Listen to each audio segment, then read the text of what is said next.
Hello, welcome in everybody. My name is Wax Philosophical and I like to wax the philosophical, and today we are going to be talking about underreported news, which is don't go to Cuba, is the prediction market gambling, and we'll do the REANIMAL demo gameplay. I'm not sure if we'll do the entire demo, but we'll do some of it. And then HASAN was in Vancouver, which was pretty cool. And then the Save Act passes so far. So we'll talk about all that stuff. We're going to hop right into it. Because my personal news is the general news. But first we're going to start with...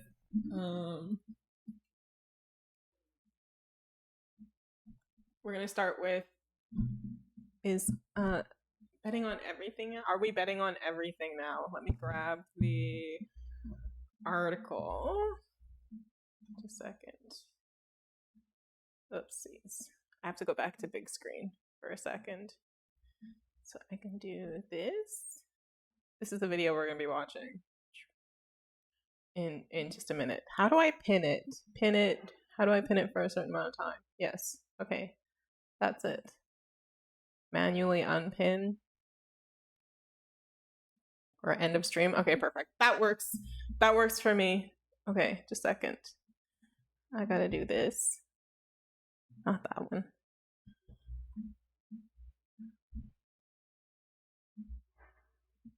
I listen to things when I stream. Hi. Hi, Zachary. How are you? I haven't seen you stream in a while. How are you? Welcome in. I haven't seen you stream in a while. Am I just not missing you? Like, are you streaming in the middle of the night? Like, when are you going? I thought that I would see you more frequently. But you've been, am I a Lost Planet Extreme Condition? What's that one about? You're obviously in space, I'm assuming on a lost planet somewhere. I have a hater. It's funny.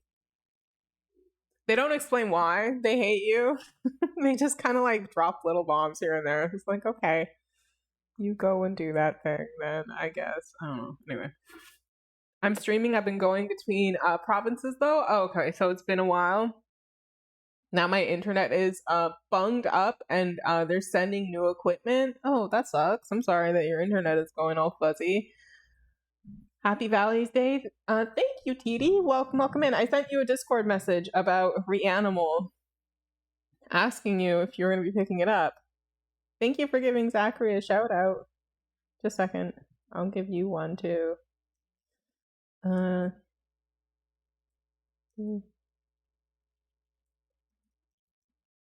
Hopefully this works. Yes. Awesome. Yay, it worked. Yay. I'm sorry I'm so bright today. I don't know how to freaking fix this, but it is what it is. Are you doing anything special for Valentine's Day, either of you, or are you just chilling too? I completely forgot. Happy Valentine's Day, everybody. I hope you're having a good one wherever you are on the planet. So do you technically get 2 Valentine's Days, TD Pagey, because you get the future one that's already passed, right? Because you're ahead in the future. It's the 15th now for you, isn't it? And then you get the Western Hemisphere's one too, because we get it longer. Or is it just like an extended Valentine's Day technically?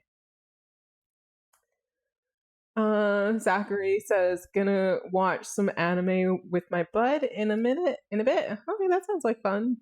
Any particular one? The one that I know that is super like popular is called One Piece. I can't get into it yet. I'm trying so hard to get into this show, but I just can't get into it. One day is enough. When you're single. Oh, are you single, TD? I'm so sorry. I'll be your, like, hypothetical Valentine's over in Canada. Hello. Happy Valentine's Day. I haven't watched One Piece yet. I hear it's good. I'm gonna watch One Punch. What is with the one in front of the name? Like, one is, like, the thing that does the name. Why One Punch? What is One Punch about? Is it like One Piece? I have a feeling that it is. I have a feeling that they're very, very similar. Okay, let's see. What was I gonna do? Oh yeah, down here. I'm down now. Hello. I'm still super bright. I'm so sorry. We're gonna be watching are we betting on everything now? I don't know why. I'll put it to full screen. There we go. Let me know if you can't hear it or if it sounds funny. Prediction markets. They are websites that, for some reason, exist. When you go to one, you'll find an infinite scroll of real-world events and their possible outcomes on which you can bet your hard-earned inheritance. Events like who will Donald Trump talk to in February? Logan Paul first edition Charizard sale price? Will Jesus Christ return before 2027? And when the U.S. will 100%. Strike Iran? But to Maybe. this unholy list of questions, I'd like to add one of my own. Why is this allowed? I think the main ones in question are called Polymarket and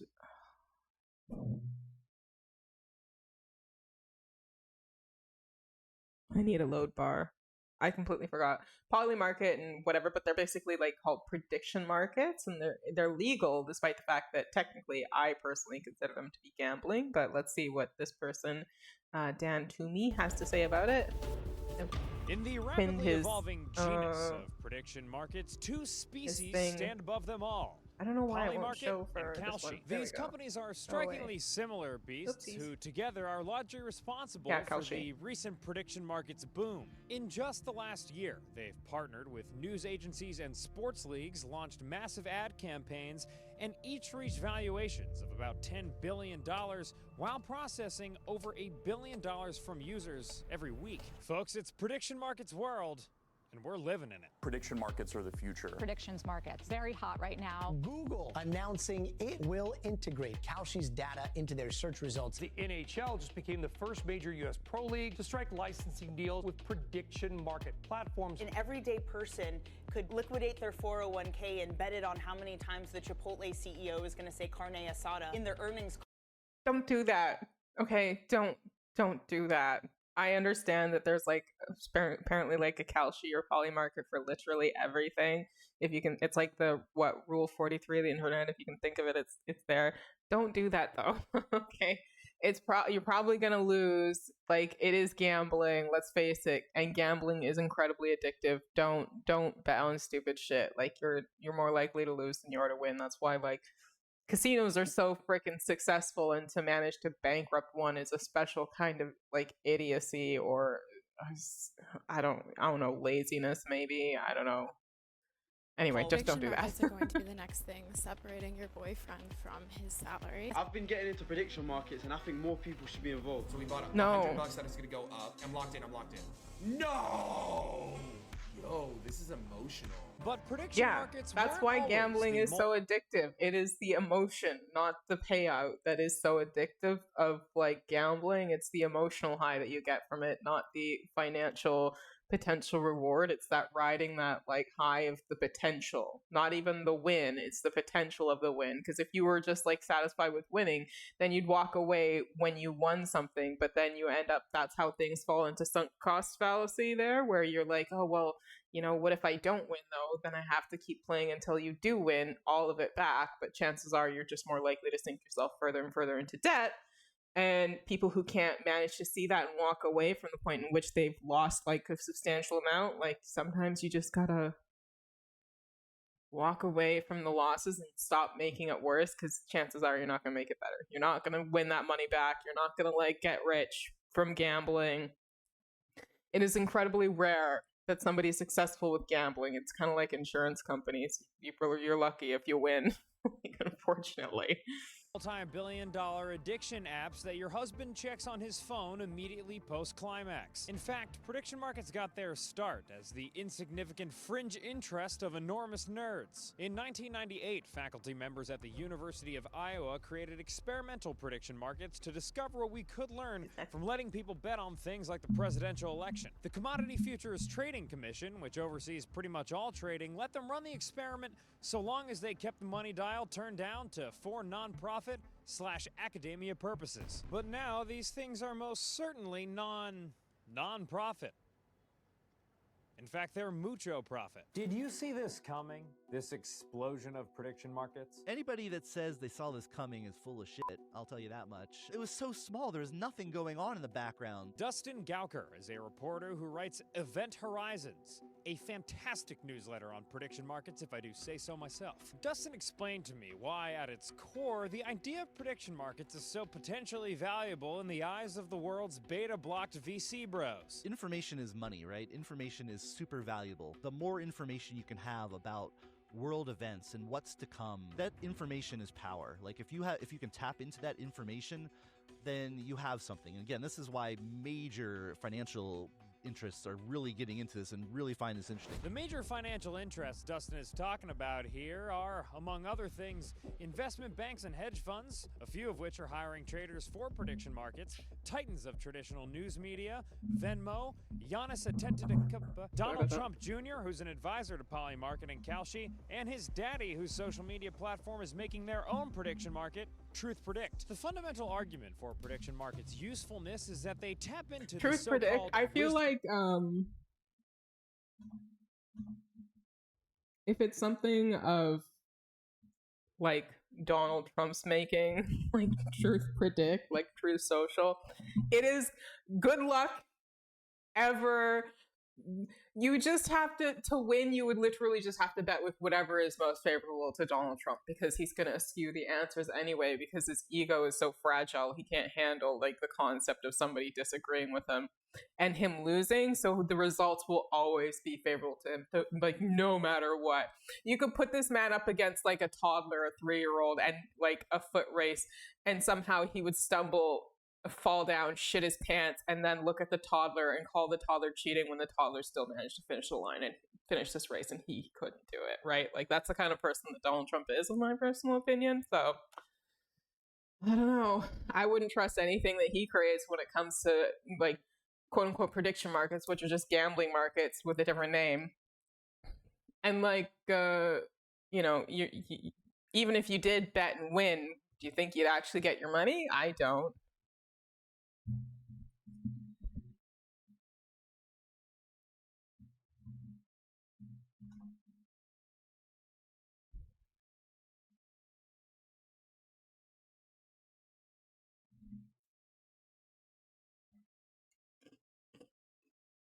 Please don't mind me. I'm just snacking.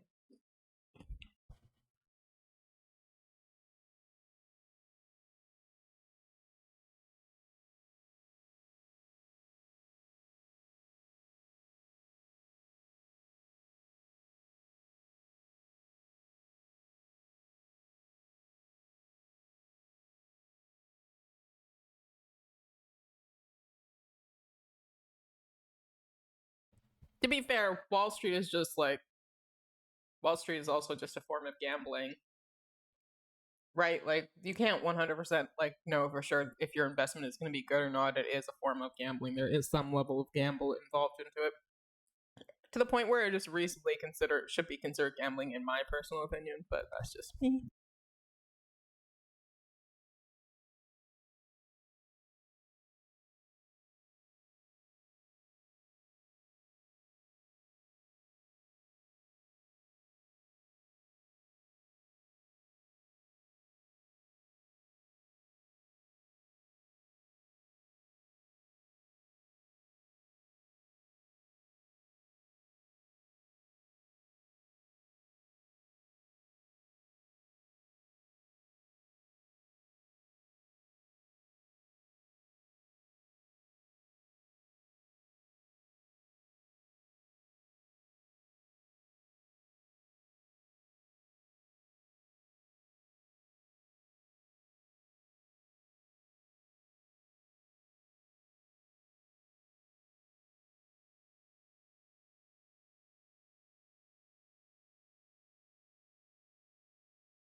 Zachary said, I picked up a new graphics card the other week. My bro is going to install it sometime. That's cool.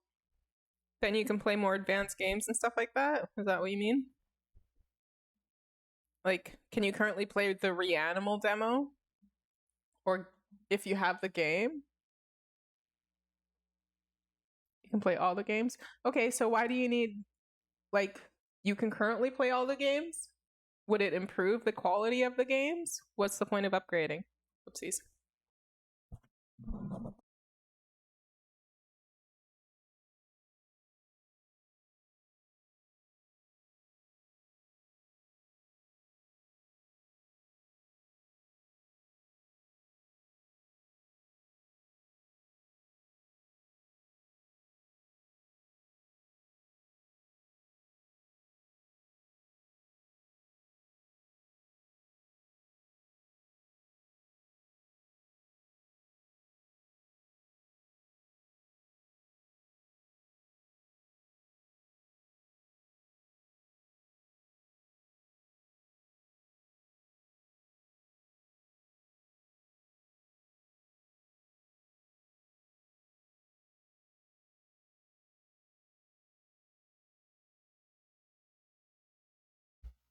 Oops.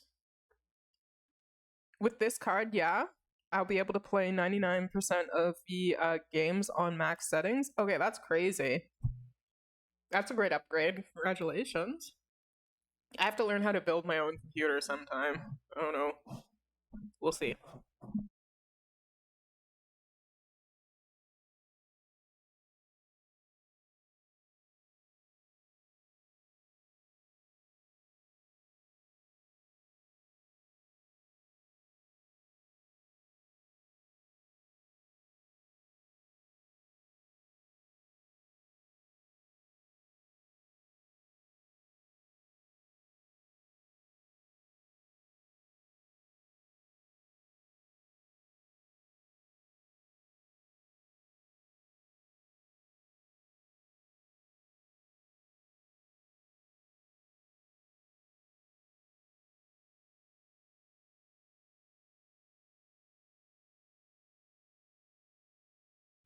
It is gambling, though.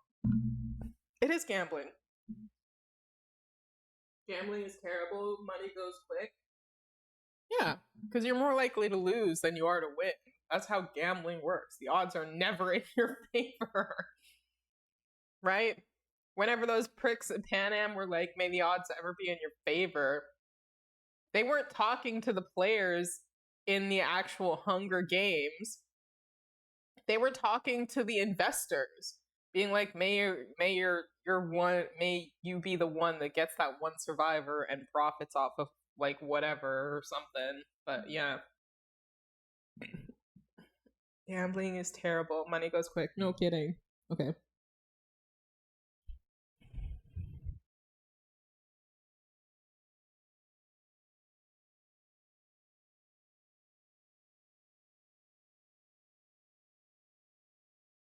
Let me know if you have Reanimal. We can play together.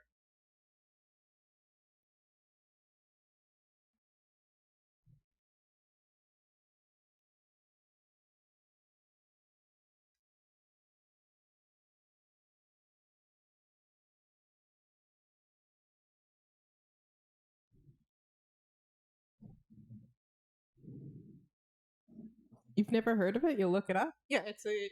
If you've ever heard of Little Nightmares, it's like from some of those creators there.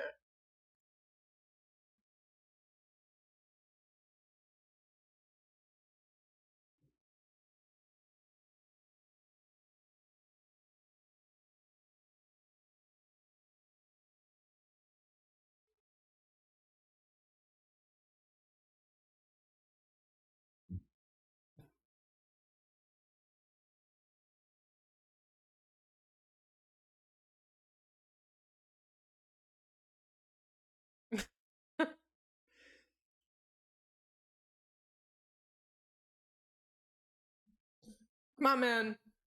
Fess up. All this really is just sports betting on everything other than sports. That's basically it. And probably sports too, is my guess. I'm guessing it's all in there.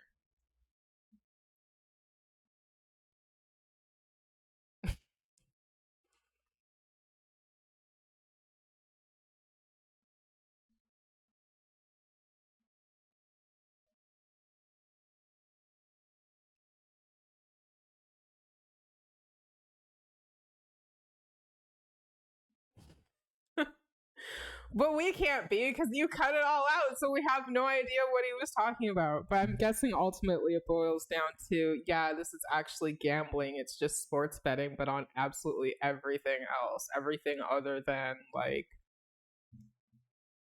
you know, everything other than sports. And even then, probably sports in some way, just maybe not the actual game. I don't know.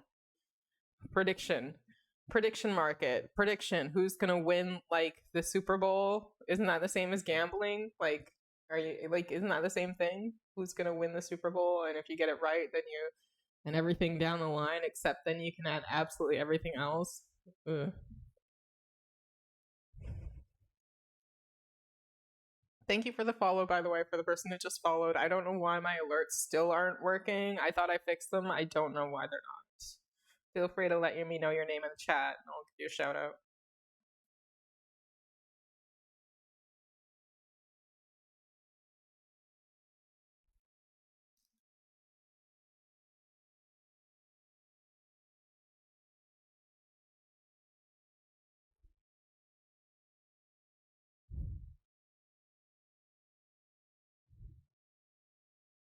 A sec. Oof, Reanimal was expensive. I'll rain check you on that. LOL. I know it is. Like, if I get it myself, I would be happy to play it with people on the friend pass, which means that just I would need to get it, or just somebody else would need to get it. So if you want to play, and I end up getting it, because I probably will, depending on what I watch at the playthrough, if I want to actually get it or not. And if TD Pagey is going to play too. So it all depends. Probably next week I'll probably have the actual game. We'll see. We'll see how that goes. All right, let's see. Uh-oh. Why won't you play? Play for me. There we go. Yeah, it is expensive. It's like, what, $50 for the regular version and then like $80 for the deluxe version. But I don't know what any of the DLC is. That's the annoying part. And I'm just like, I don't think a game should ever cost $80. I sent you a Discord message. Okay, thank you.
But like, TD Page says, whoopsies, sorry guys. TD Page says, I think you can play without buying it on Game Pass. Yeah, they have like Friend Pass available, which is pretty super cool. So at least like between two people, it doesn't cost like $100 just to play their game, like when it's co-op. So that was nice of them. I just sneezed so bad. Uh-oh. Oh well. Okay.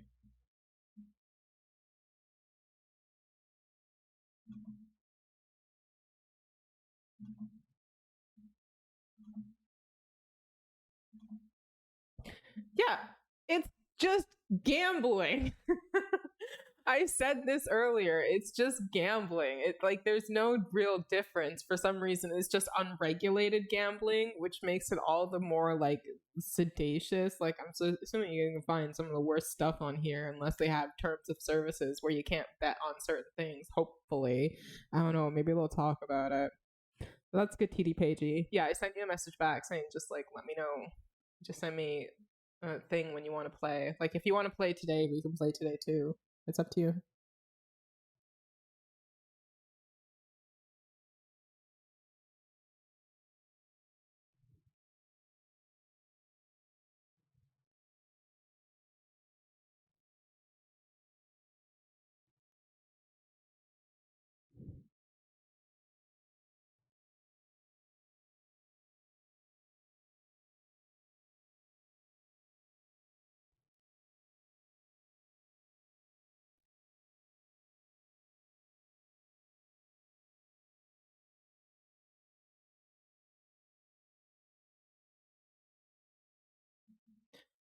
How can you be out of cash if you have $125,000?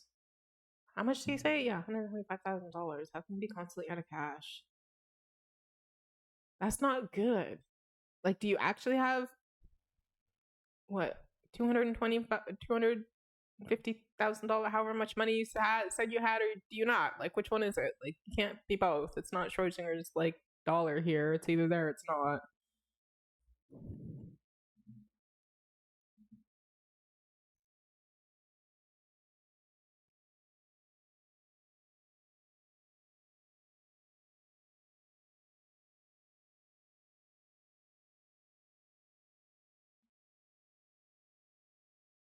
That's good. At least this guy is like, yeah, it is gambling essentially, and I'm good at it, but it's still gambling because like 500 it means that he's lost a lot of money as well. So maybe he was up a lot higher and now it's on the downturn and the negative. Because you can still have that sunk cost fallacy when you're in the positive, and that's when how you get into the negative. Because you're like, well, I was used to be so much higher, and now I've like lost so much. I need to get that back. Just cut your losses, especially if you're in the positives.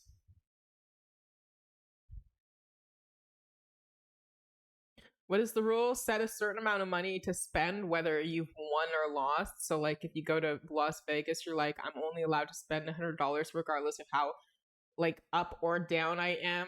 Once it reaches $100, then you cut your losses and you go. That's the best way to do it. But if you find you can't do that, then you gotta get out of there, man. You might have an addiction. Don't gamble if you're worried about getting addiction. Honestly, you shouldn't gamble at all. It is like insatiably awful of a thing to be addicted to.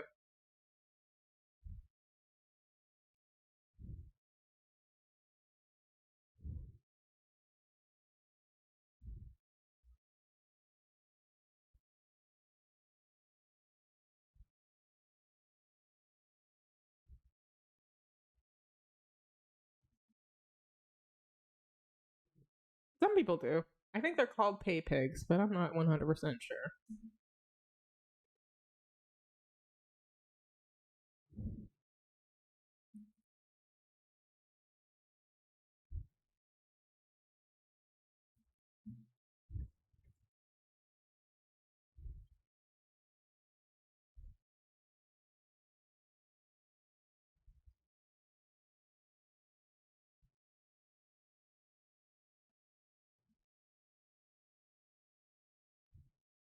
I feel like the prediction markets have just like brought like the dark web to the forefront of everything. People are like, ooh, oh, we don't actually want to see that. Make it dark again. It's just like, okay.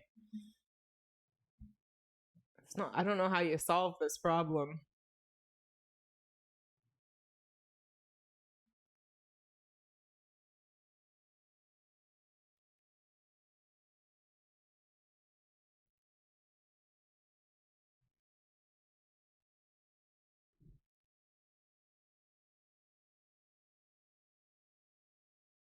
What the hell?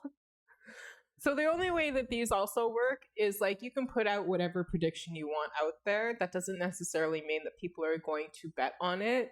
I don't know what your cut would be as being the person that put the bit out there though would be like, I don't freaking know, man. Like, just super weird. One, Eric Adams going on Dancing with the Stars.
Oh my goodness.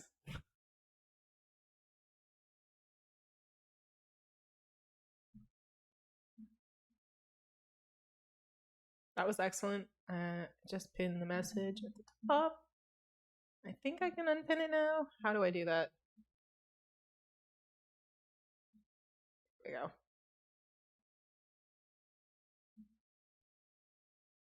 There we go.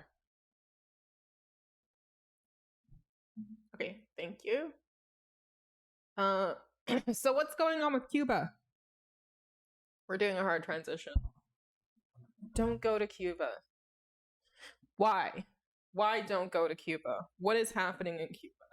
Poor Cuba is not doing all that great due to a whole bunch of sanctions. I'm personally still very new and fresh to everything that's going on in Cuba because I am like a baby when it comes to world news and things like that. So if you are too, don't worry, hang out here. We're going to learn about this together. What is happening in Cuba? Let's figure out what's happening in Cuba right now. We're going to learn about it. Oh no, did I have it muted this entire time and you guys didn't hear anything and you didn't tell me? I'm so sorry. Well, you can go back and click the pinned message when it comes back up and find the link. It shouldn't be too hard to find, but yeah. Sorry about that. That must have been incredibly boring and so stupid. It's so weird when I start talking and like there's nothing to listen to. For years, Cuba's ally Venezuela provided the small island nation with nearly half of its Hopefully oil. this is better. Let's see. For an already crippled economy. With the arrest and U.S. indictment of former Venezuelan President Nicolas Maduro and with pressure from the U.S., oil shipments to Cuba have now stopped. Today, Cuba warned international airlines that they will no longer be able to supply planes with jet fuel for at least a month. With rolling blackouts across Cuba, questions remain: how will Cuba survive without the aid of oil from Venezuela or other countries and stave off a humanitarian crisis? Here's ABC's Matt Rivers.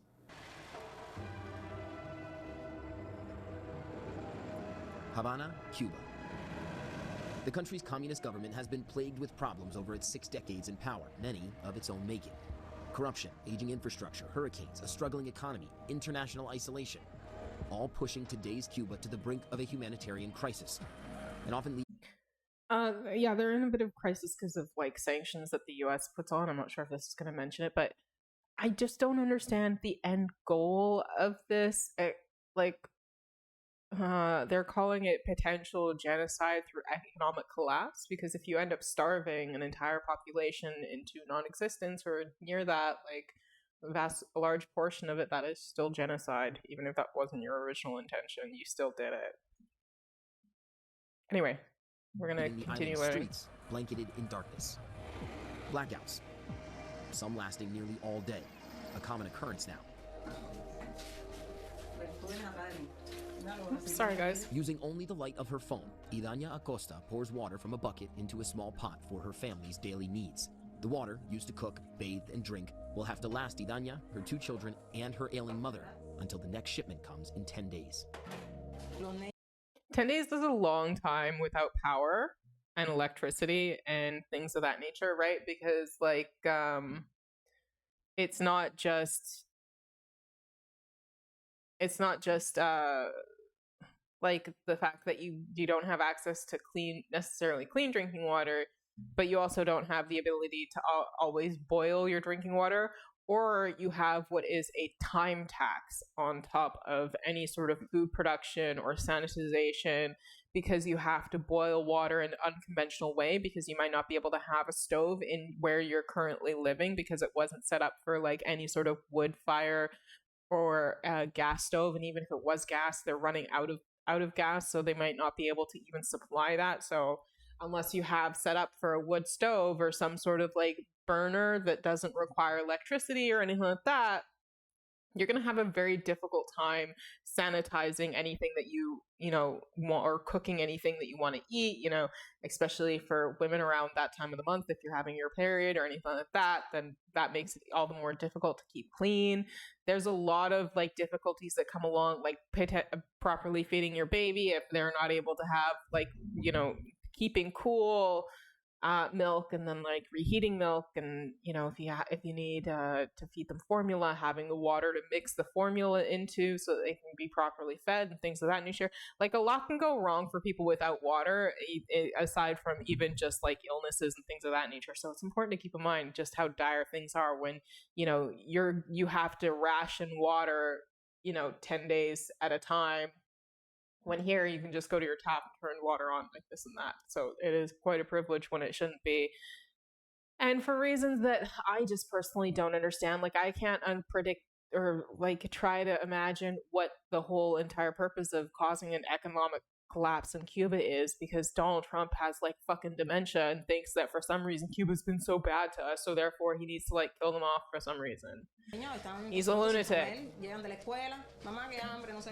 Mom, I'm hungry. I say be patient, wait for the power to come back. Because they can't cook right now, right? Went without electricity in December after a nationwide blackout left around 10 million Cubans without power for several days. Like that's the hospitals and stuff too, right? Some people require round-the-clock care, and 24/7 on ventilator and stuff like that.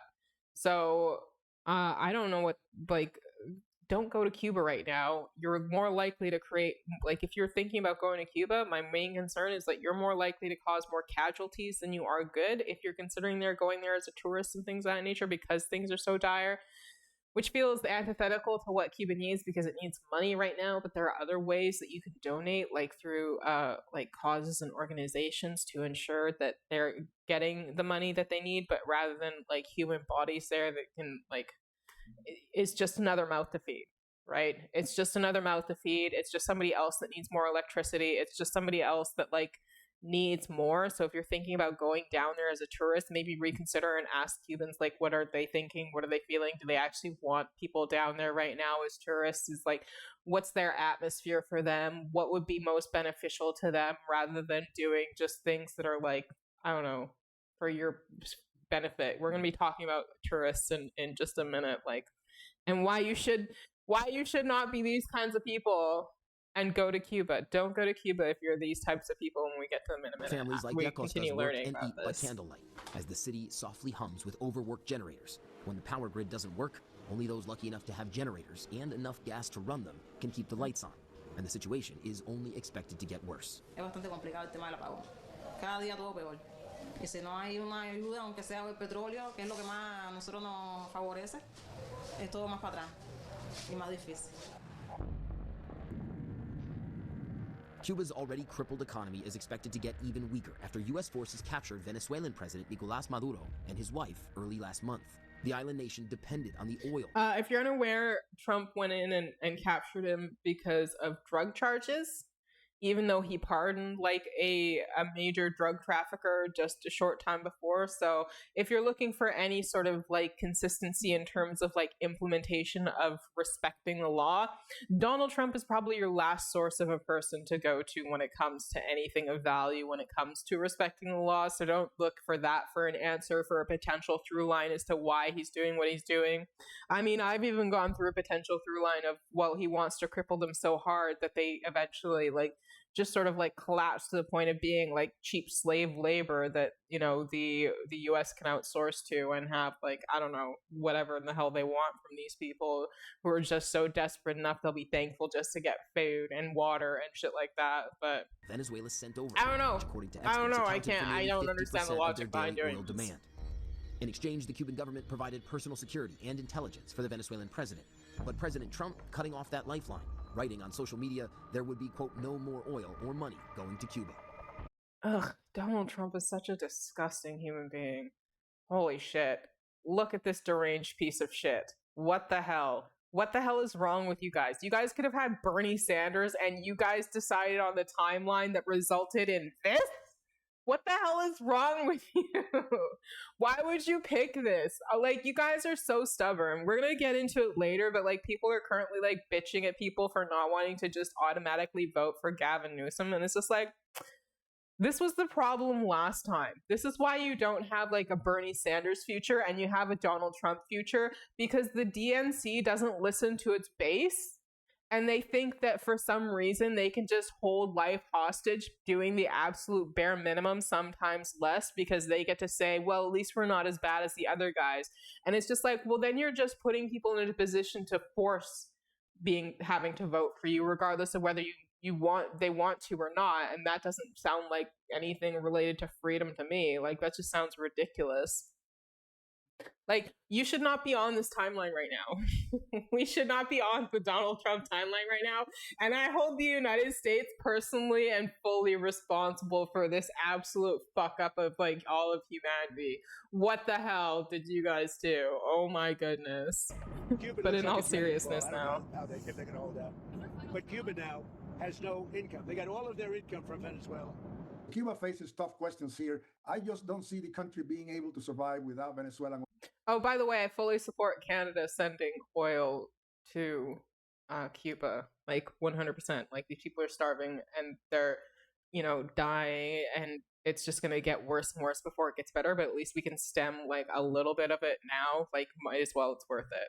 In my personal opinion. Jorge Piñon, a senior Energy Institute researcher at the University of Texas, tells ABC News Cuba's economic collapse is imminent. We don't see a light at the end of this tunnel. What does taking away Venezuelan oil mean for the country of Cuba? A total collapse. When you're short diesel, now you're talking about transport. You're talking about diesel for the tractors and agriculture. Now this really impacts the economy of the country. 89% of Cuban households live in extreme poverty, according to the Cuban Observatory of Human Rights, with the average Cuban making just $16 per month. The Cuban economy has greatly suffered under a decades-long U.S. trade embargo that its government... Like, one of my other logics as to why Donald Trump is doing this is because he's racist. Like, that's the only other logical thing that I can think of, is that he's racist. That's basically it. He just hates black and brown people. He hates indigenous people. He hates people of color, even though he'll use them as, like, useful idiots. Nicki Minaj. Like, whenever it suits his needs, and try to prop up this illusion that like he's for like black people. He's not. He's not. He never will be. He's never going to be your friend. He doesn't care about you. He cares about whether or not you have money and if you're white, right? He'll tolerate you long enough to get your vote, because right now he needs it, because I think that he feels like he doesn't have enough power to just usurp everything and be like, well, I'm staying in power forever now, or at least until the end of his death, which in his mind is probably never going to happen. But like, let's face it, every day he gets a little bit closer and closer, as we all do, but like, he's much closer than the rest of us here. So who knows what's going to happen with that? We'll have to wait and see. But I don't know what his end goal is here in Cuba, except for like potentially like racism makes the most amount of sense in my opinion as to why he's like sanctioning and stuff like that. But that's pretty much it. It's impeded its ability to do business on the world market. The regime brings in very little hard currency, so Cuba's international trade relies heavily on bartering, swapping its key exports like sugar, nickel, and medical services for essential imports such as oil, machinery, and food, with allies like Mexico, Venezuela, Russia, and China. Where are their historical allies and exporters? I am very surprised that we haven't seen more Russian oil coming into Cuba. Brazil is now a major exporter of oil. So where is Lula coming to the aid of Cuba? In January, President Trump declared a national emergency over what he called the, quote, unusual and extraordinary threat posed by Cuba, authorizing the U.S. to impose new tariffs on imports from countries that directly or indirectly supply oil to the island, meaning Mexican President Claudia Sheinbaum's attempts to include oil in their humanitarian assistance will come to a halt. There have not been any known oil tankers heading there from Mexico since January 9th, according to Piñon. Dr. Maria de Los Angeles Torres, a professor of Latin American and it is because he doesn't like communists. Welcome in. Thick, I'm so sorry if I butchered your name. It's because he doesn't like communists. Are they communists? I don't think that that's the answer. I gotta be honest. Even then, what's his end goal? Genocide? That's insane. Like, is he hoping to destabilize? Yeah, Cuba is a communist country. Yeah, but that doesn't mean that that's actually, like, we're talking about Donald Trump here. He's not actually a politician. He's just an idiot who likes to scam people. Right? And this is his biggest scam. It's literally, Donald Trump is the world's best scammer. Okay? It's not because he's politically intelligent in any sort of way. He is an idiot. He just has some skills and knows how to fail up. He wants to star them so later he can say, look how badly communism works. This is what happens if you abolish capitalism.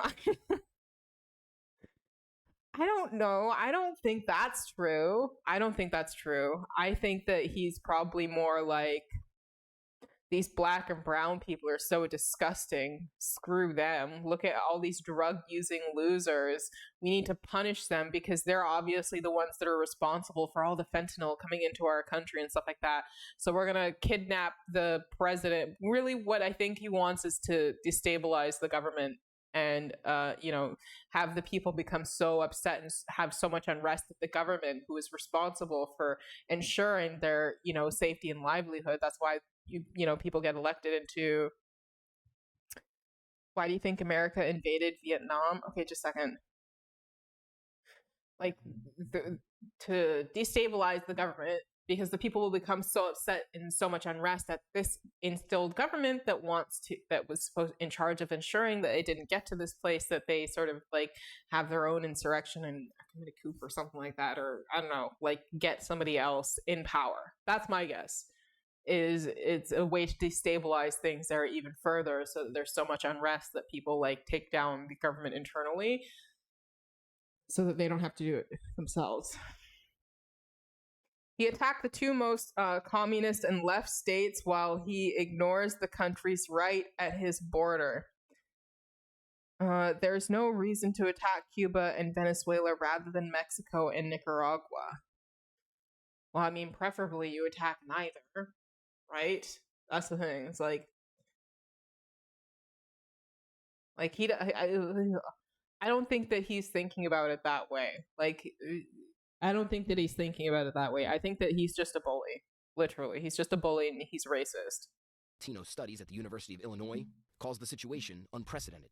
It's almost like it is a society that is structured right now on matchsticks, and any one little thing that gets taken out or anything that gets turned on a flame can go in a minute. This would not be the first time the United States has intervened in Cuba.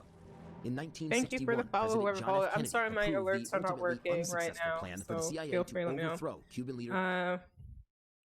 Vic says, if he was just racist, why doesn't he attack all the non-communist states in the South America?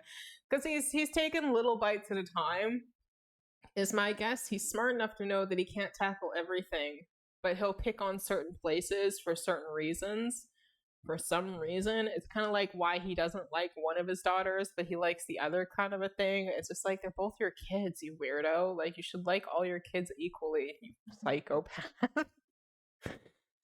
Why these people are not, who knows, just itched him the wrong way. Literally, I think that people are thinking way too deep about this, aside from like what he could imagine would benefit him. That's it. Like, just whatever he thinks benefits him. That's it.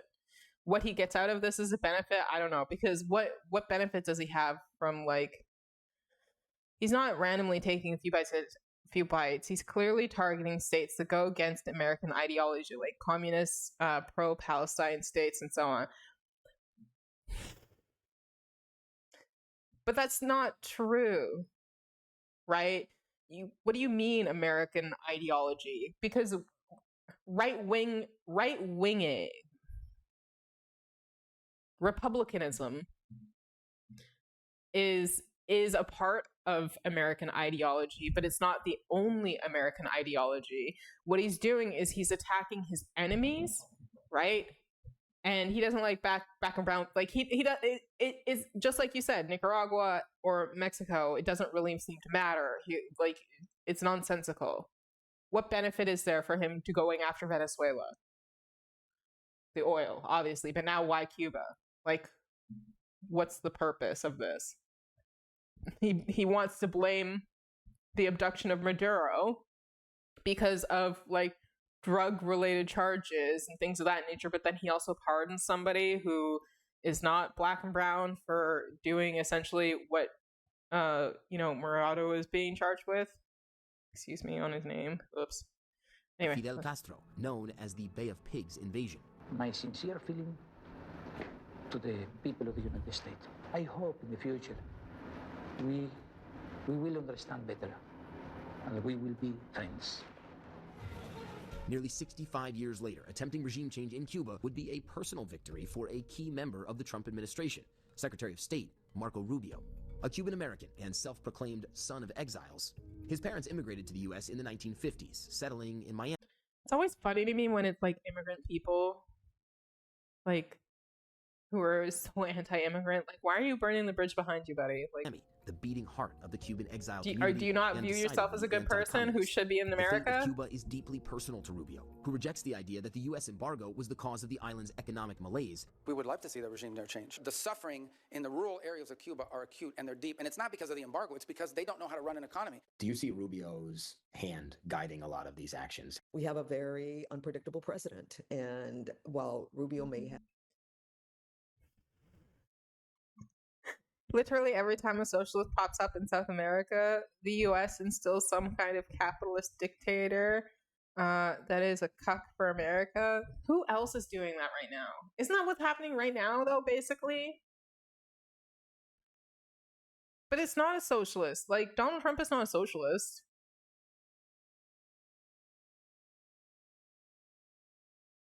Donald Trump is like the opposite of a socialist. Why the hell would you ever think that Donald Trump is a socialist? Donald Trump is like a capitalist through and through. Like, it runs through his veins. That's all that he cares about. That's why I don't think that he's that deep politically. It's all financial. And then at the whims of his like shit-filled pants and like weird baby emotions. You didn't understand my message? Okay, are you able to explain it to me? Because right now, from what I'm interpreting it as, you're saying that every time a socialist pops up in South America... Oh, okay, sorry, I read it wrong.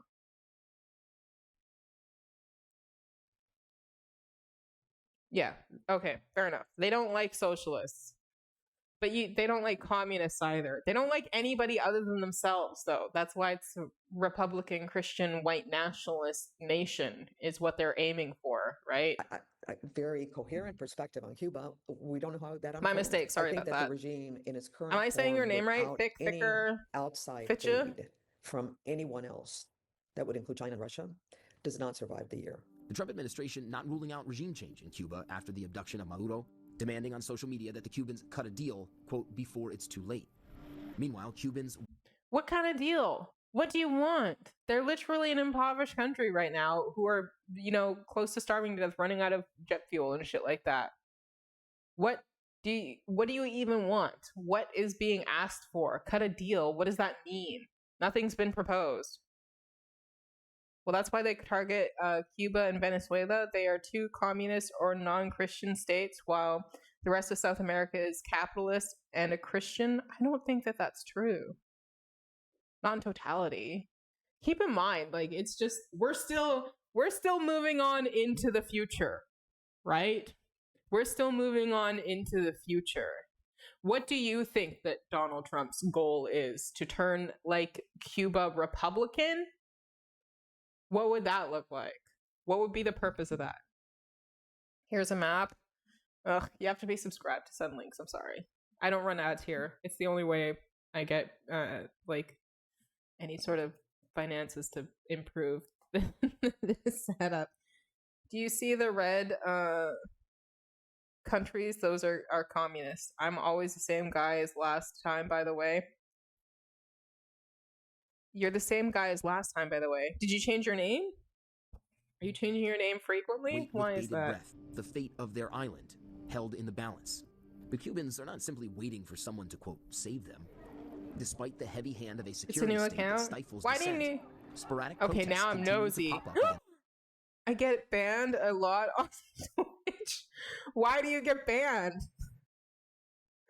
Why do you get banned a lot? Are you banned in which chats are you banned in?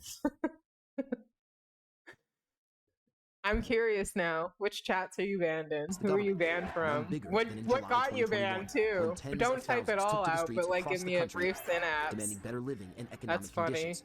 Thousands more were detained, and rights groups say hundreds remain. The map I sent you shows you communist countries, and the red ones are Cuba and Venezuela. Okay, I'm assuming that everything else is like communism, and then there's like Cuba and Venezuela. But Donald Trump isn't a communist either. I remember you're the guy that's disliked vowels. Yes. I think we're on that page, TD. Thank you. I don't remember your last name, but yeah, it was also avoidant of vowels. Behind bars. I think most people in Cuba, like most people everywhere in the world, are interested in being able to get up in the morning, know that they have a job, that they can work and make a living, be able to bring food home. No, everything else is No, everything else is capitalism. Only 3 countries are communist, and 2 of the 3 have been targeted by Trump. Okay, so what's your next prediction? What's the last one that's gonna go? I don't think. What's the last one to get it?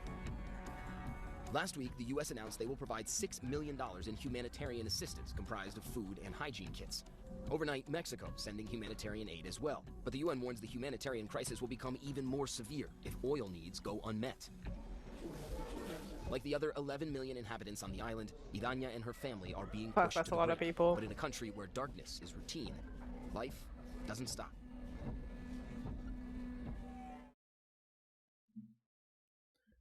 So there's one on Cuba, and then we're gonna watch this one. And then we're gonna read about reasons why you should not go to Cuba if you're like these people that we're about to read about right now. The last one is Costa Rica. Conditions continue to worsen in Cuba as the U.S. Do you think that Trump will go after Costa Rica? The people there have suffered for many, many years, and I think Cuba is going to be something we'll end up talking about. Trump's White House accuses the Cuban government of persecution and torture, a denier of free speech, corrupt, inhumane. But So you starve them? Who is corrupt and inhumane, man? That's not a solution. What the fuck? That's insane. Cuban government, according to state media, calls what Trump is doing genocidio económico.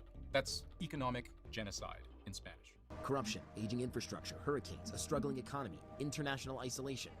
Did we all just pushing watch this? today's Cuba to the brink Whoopsies. of a humanitarian crisis. By many accounts, U.S. sanctions on oil apply to a country with almost none left. They are asphyxiating, suffocating Cuba and its people to the point where Cuba itself has put out a warning to the world. If you're thinking of flying in or out, we have a serious problem. There will be no more oil or money going to Cuba, zero, says Donald Trump. Then there's this ominous or else. So the question is, why? What explains a country that has hit rock bottom, drawing so much... Thick says, the US will do it eventually. I don't know what president it will be. So you think that it's not necessarily just Donald Trump? You think that it is actually just the Republican Party in general and their marching orders type of thing, and like whatever, regardless of which Republican president is in power, if it's a Republican president in power, or does it like not matter what president is in power? The US's goal as a whole is ideologically to go after any non-capitalistic nation and destabilize it, starve it, and try to usurp its power, and then instill a capitalist nation instead, or a capitalist ruler or whatever instead. Is that kind of where you're going with it? Aggressive attention. It doesn't matter what party it is. They are the global countries known for capitalism. This is the identity of America. True. Oh my god. Yeah, but that's like, capitalism is global, right? Like capitalism is unavoidable unless you live in the bush, self-sustain, and even then you probably need some level of capitalism to get started. Or you have been born unto and out of capitalism at some point in your life. Like everybody engages in it, it's unavoidable. right? It's a very rare experience to live as a human being and not be involved in capitalism in some way, even if it's in the lightest forms of capitalism. From the most I'm not saying it's a good thing that this stuff's happening, by the way. I think it's absolutely atrocious, it's horrible, but I think that capitalism is such a beast and thing all of its own, like its own life almost.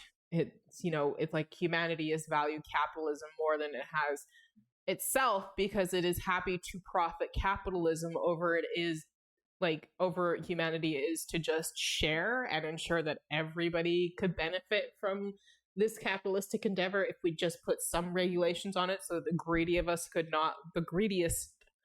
of us, should not just like be able to profit to the point of destruction of entire human, populace, like in Cuba, for example.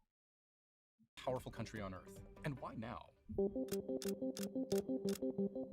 No oil, no power. When the Trump administration looks at the state of Cuba today, it sees darkness and it sees a country on its knees. That's opportunity. Cuba is a failing nation right now, very badly failing nation. In a few ways, Cuba is almost literally powerless. There are widespread blackouts. They've forced the shutdown of schools, businesses. A state-run TV and radio broadcaster went off the air last month. In some cases, no power also means no running water. And the country's profoundly important tourism industry. You can survive without food for a while, but you can't survive without water. So having water is essential. The U.S. has targeted China, North Korea, Vietnam, Laos, Cambodia, Cuba, Congo, Chile, Nicaragua, Grenada, Venezuela. All of these are or were communist, and America tried to overthrow their government. Okay, fair enough. You're starting to wear me down on this whole. It's because they're I think. Listen, at most I'll give you is that it's both. Because when I look at that list of places, come on now. They can't be the only ones. Come on now. Has all but collapsed. The only way many Cubans survive is from foreign money sent in from family and friends abroad. Because if you're trying to make do on a pension, let's say, in local currency, you're pulling in monthly roughly what it costs to buy 1 carton of eggs. At that price and that income, you're more likely to buy eggs individually, which is something people do in Havana. Life in Cuba has long been difficult for many Cuban citizens, but over the last few years, it's just gotten seemingly unbearable for many. At the heart of this crippled state is oil. Oh yeah, if you are planning on going to Cuba, plan with the expectation that you won't be able to get back quickly because they are running out of fuel. They're running out of fuel. They're running out of resources. That's another reason. That's one of the only reasons why I'm advocating against going there is not because it's dangerous per se. That's not the real issue. It's not that the people are dangerous. It's that the circumstances there are so dangerous, and that it's just well, if you're traveling for what's supposed to be a vacation, we're going to talk about these people that went on vacation shortly, you might just be adding more victims to the pile. And so reconsider that again. Try help in different ways. There are more appropriate ways. You know about the Cold War and the Red Scare, right? Yes. I'm not completely disagreeing with you, man.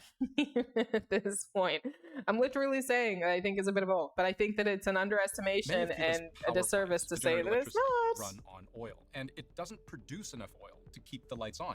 It also can't buy enough oil because decades of U.S. sanctions have choked off the country's access to financial markets, insurance, foreign currency, and even willing sellers.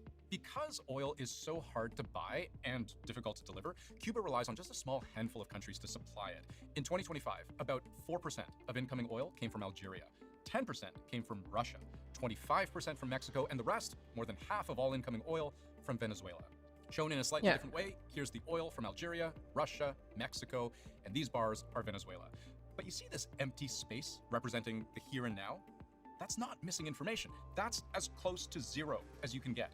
Oil shipments have almost entirely dried up. President Trump says the U.S. carried out large-scale strikes on Venezuela overnight. The U.S. is turning up the pressure on Maduro's key ally, Cuba. They lived off Venezuelan money and oil, and none of that's coming now. Venezuela was providing between 27 to 35,000 barrels of oil per day at cut rate prices to basically stave off Cuba's energy crisis. So the loss of that Venezuelan supply is a gut punch because it was one of this. It was the steadiest supply. Throughout all of this, throughout all my research, I still have no fucking clue what Donald Trump even wants. Like, what does he want? Like, obviously he wants to punish them, but like, what is his end goal? Nobody's like, this is what Donald Trump wants, right? Like, what exactly is it are you going for here? Like, what is the purpose of this? And it's just like nobody really seems to know 100% for sure. There's all just guessing. Yes, the Trump administration's capture of Venezuela's president and the unprecedented level of control Trump now has over Venezuela's economy as a result has strangled Cuba. Cuba's energy security is intimately intertwined with Venezuela, which Trump has now choked off. But then, the threat of additional tariffs against countries like Mexico has brought Cuba to an even lower low.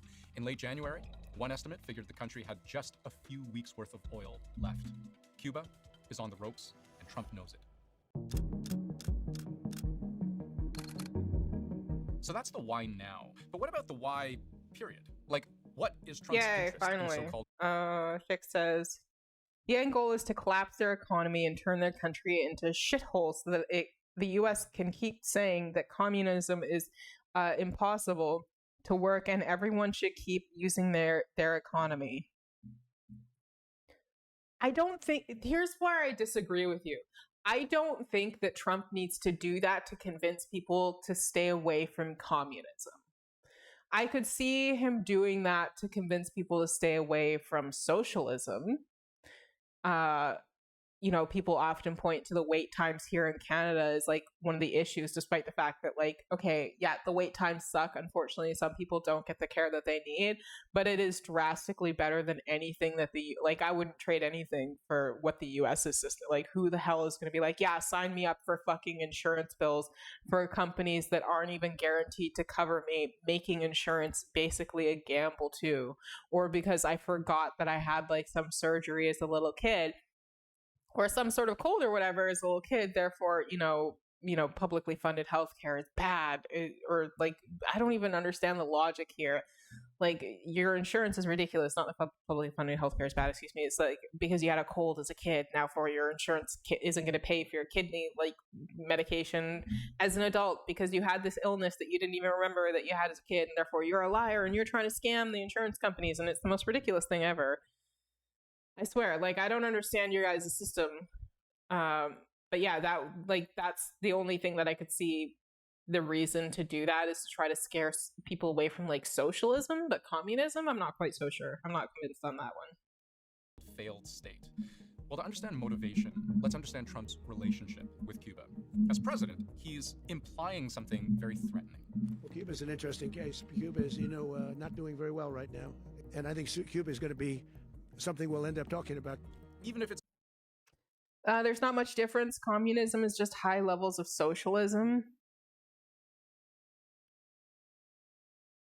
Is this like horseshoe theory bullshit? When I say communism, just think leftist economics, like, hey, one is there. Hello, welcome in. Sorry if my alerts aren't working. Just like sharing means of production, publicly owned housing, and distancing from Rothschild banking. Okay, fair enough. Hi, Ray1 Urza. Welcome in. How are you? Are you a streamer? Whoopsies. Sorry about that. Okay, let's keep going. It's vague. There's something quite coercive about that, right? But there was a time when Trump saw Cuba... Horseshoe would be saying capitalism is the same as communism. I don't think that... I mean... No, that doesn't match up. Horseshoe means the extremes are the same. Like how those horseshoes come together again at the end. Yeah, I know how horseshoes... Why? Dude.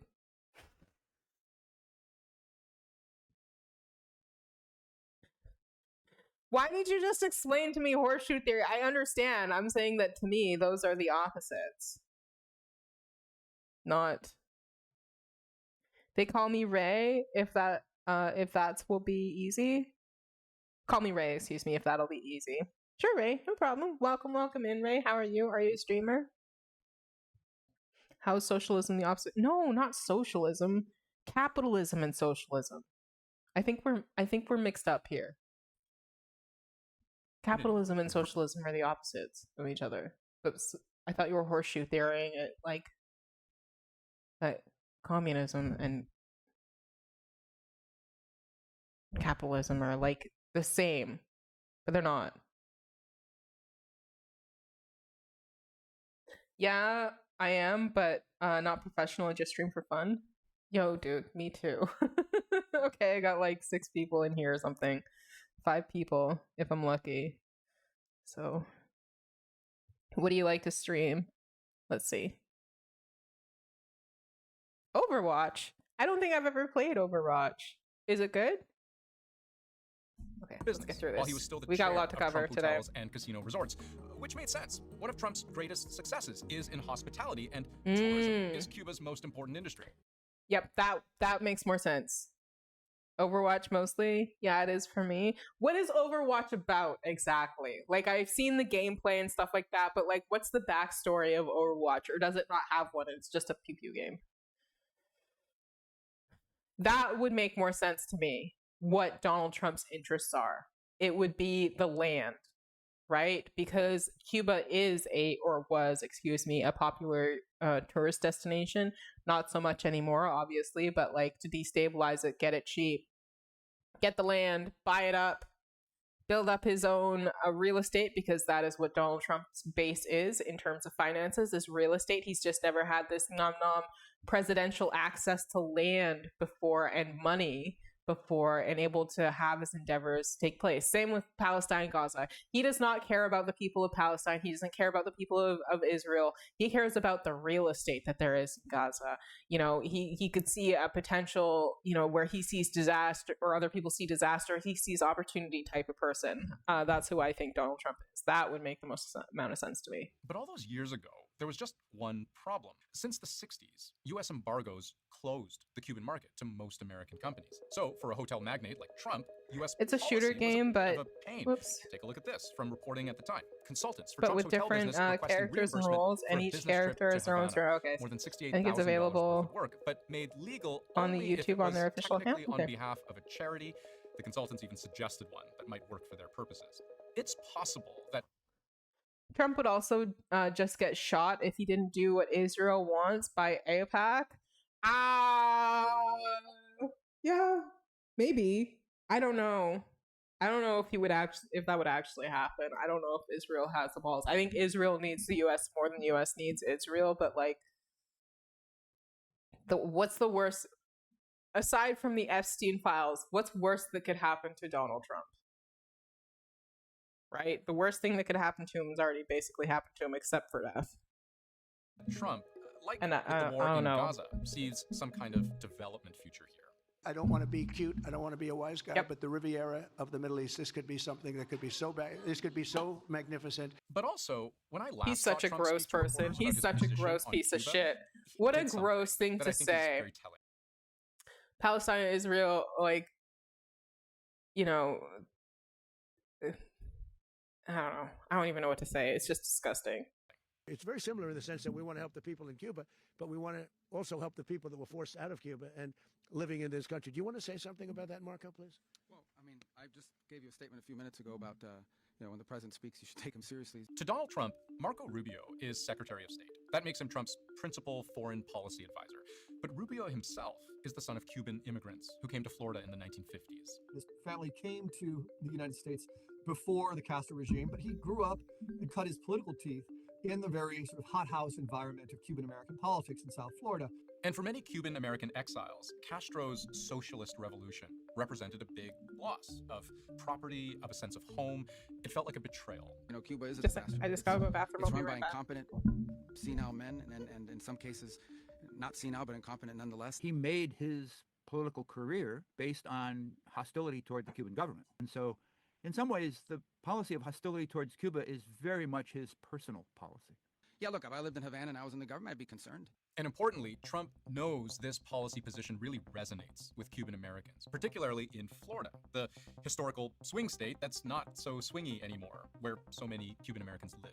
For Cuban Americans, this really is a very important topic. And if you go to Little Havana in South Florida, you go to the cafes, you go to the restaurants, they still live and dream about returning to Cuba. They still stew in their hatred over Fidel Castro. This is very much relevant to their lives. So when self-described conservative Californian golf lover, future Mars resident Cliff Smith posts online, Marco Rubio will be president of Cuba, Trump was quick to reply, sounds good to me. But let's add one more dimension to the mix, one that's very personal for Trump. The real fact of the matter is that Trump clearly isn't the first American president to be openly hostile towards Cuba. 13 U.S. presidents have come and gone, and the Castro regime remains in power. The United States has been trying to destabilize the Cuban government ever since 1959. 1959, the rise of Fidel Castro and the Cold War getting colder. It's the closest the world has ever come to nuclear war. That's the Cuban Missile Crisis. Good evening, my fellow citizens. This government, as promised, has maintained the closest surveillance of the Soviet military buildup on the island of Cuba. It shall be the policy of this nation to regard any nuclear missile launched from Cuba against any nation in the Western Hemisphere as an attack by the Soviet Union on the United States, requiring a full retaliatory response upon the Soviet Union. Again, just to underline, Cuba's communist existence, just 200 some kilometers off the south coast of Florida, has been a real knot of tension. Oops. Just a second. Ray says, I believe that all those involved after 2008 should be held accountable because in that year, the charges against Epstein were proven. And if you continue to associate with somebody you know might be a child molester, it raises a lot of suspicions. I mean, I would not say just 2008 in terms of Epstein.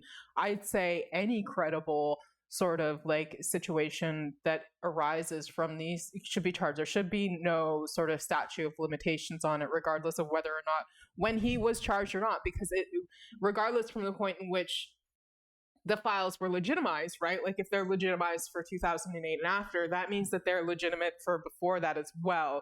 It just makes you like even more suspect that if you knew about this and then you carried on a relationship, it just adds to the suspicion of the entire situation. It doesn't reduce it. Does that make sense? So regardless of at what time frame you were claimed to be involved in the situation, it just got confirmed in 2008, not necessarily after.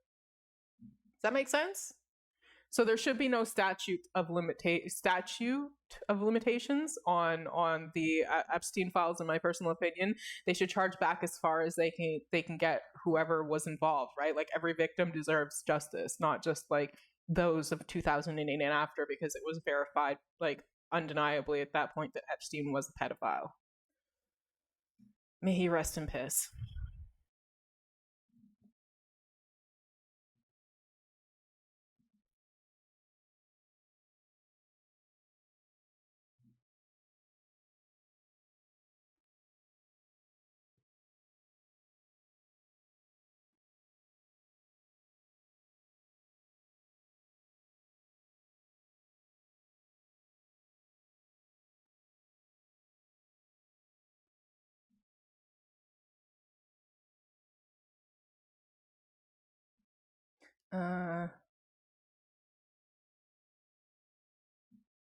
Ray says,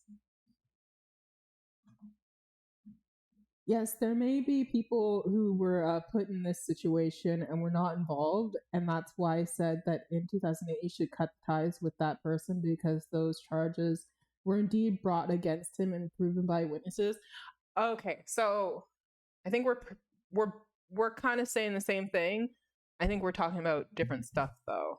I think we're on the same page, though, where he should be charged, or whoever is associating afterwards 100% is guilty. I don't understand where we're disagreeing. I think we're agreeing on this, essentially, just saying different ways. Those who should be charged should be charged. That's basically what I'm saying. There should be no time limit on it whatsoever. And are you saying like it's kind of unequivocal if people didn't part ways after 2008 after it was confirmed? I think to some extent with Epstein for sure, but then like how far down the web does it spread? Like how do you know for sure? It's like, well, it's in the Epstein files at this point. So whoever should be charged, essentially, regardless of when it was.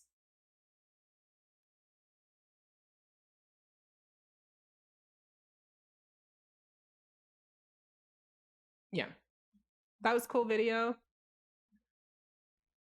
by Andrew Chang. Here we go. I'm going to link it in chat right now. Boop. I should have pinned it. I'm sorry about that. But that's okay, because I'm going to pin the next one. Because we're moving on to talking about Cuba. Don't go, says these idiot tourists who traveled to Cuba. And I don't know if they didn't do research or if they just... Why does it keep muting? Like all the time. Like I take it off mute and then can you guys even hear the video that we're playing? Like I don't know why it keeps on muting itself. Ah, boo earns. Sorry about that, guys. Here we go. Hopefully that's better. Sorry. Anyways. This is why you don't go to Cuba if you're these people. Because I think that they're kind of out of touch a little bit with the reality of the situation that Cubans are going through versus the expectation of the treatment that they have quote unquote endured. Okay. Don't go to Cuba. Here we go. Okay. Don't go to Cuba. Canadian tourist recounts disastrous experience at Cuban hotel. First of all, why are you going to Cuba as a tourist right now? They're currently experiencing extreme sanctions. Like, is it just because it's, in your opinion, should be cheap travel and therefore a good cheap vacation? I don't know. They think that there are better places. Canadian tourists identified as Christina A.V. Published an extensive testimonial in the Facebook group Cuba Vacations and Rentals Reviews, warning travelers from her country about the quote-unquote unsafe conditions of a hotel on the island. AV, who claimed to have visited the island several times before, did not mention the name of the hotel or the exact dates of his stay, but he stated that his experience was the worst that he had had in Cuba. No, go here. This place is not safe for tourists, she began saying before recounting her experience in detail. Hostile reception and alleged attempted robbery, Upon their arrival, the family did not receive the traditional welcome drink, and according to their testimony, the reception was dismissive and rude. I mean, I'm gonna be honest with you. Wait, is it real? Is what real? Do they say they don't go there because they think their European nationality gives them advantages? Wait, what? What?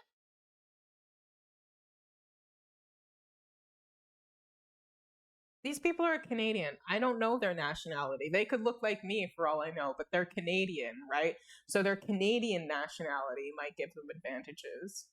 Or they might have suspected that. It doesn't say that here. These are just Canadians who for some reason think that going to Cuba right now and expecting like the best reception is something reasonable when a large portion of the population is at risk of potentially starving because they don't have enough gas and fuel or, energy resources to be able to cook properly and sustain things and ensure that everybody has what they need to survive.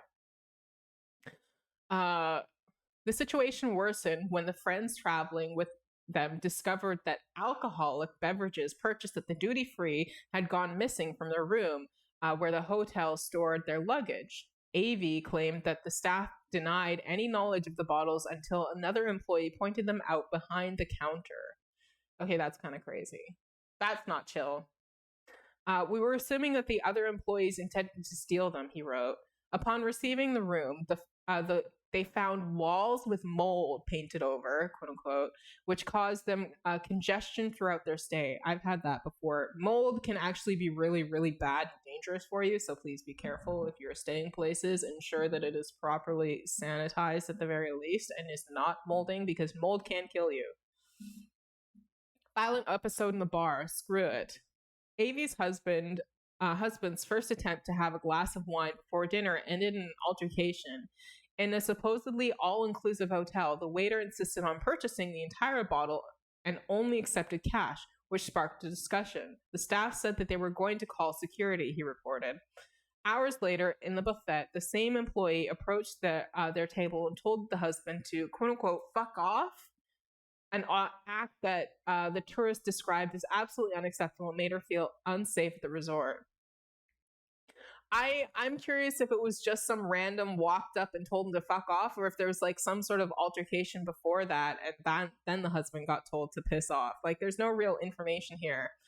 So far, I'm not really like you're a tourist, man. Like, these people are here waiting on you hand and foot, barely surviving, making on average $16 a month, and you're complaining about the fact that you have to buy a full bottle of wine that for probably sanitation reasons they can't resell once it's been open because they're so low on stuff like that they can't ensure your safety if you go to the hospital.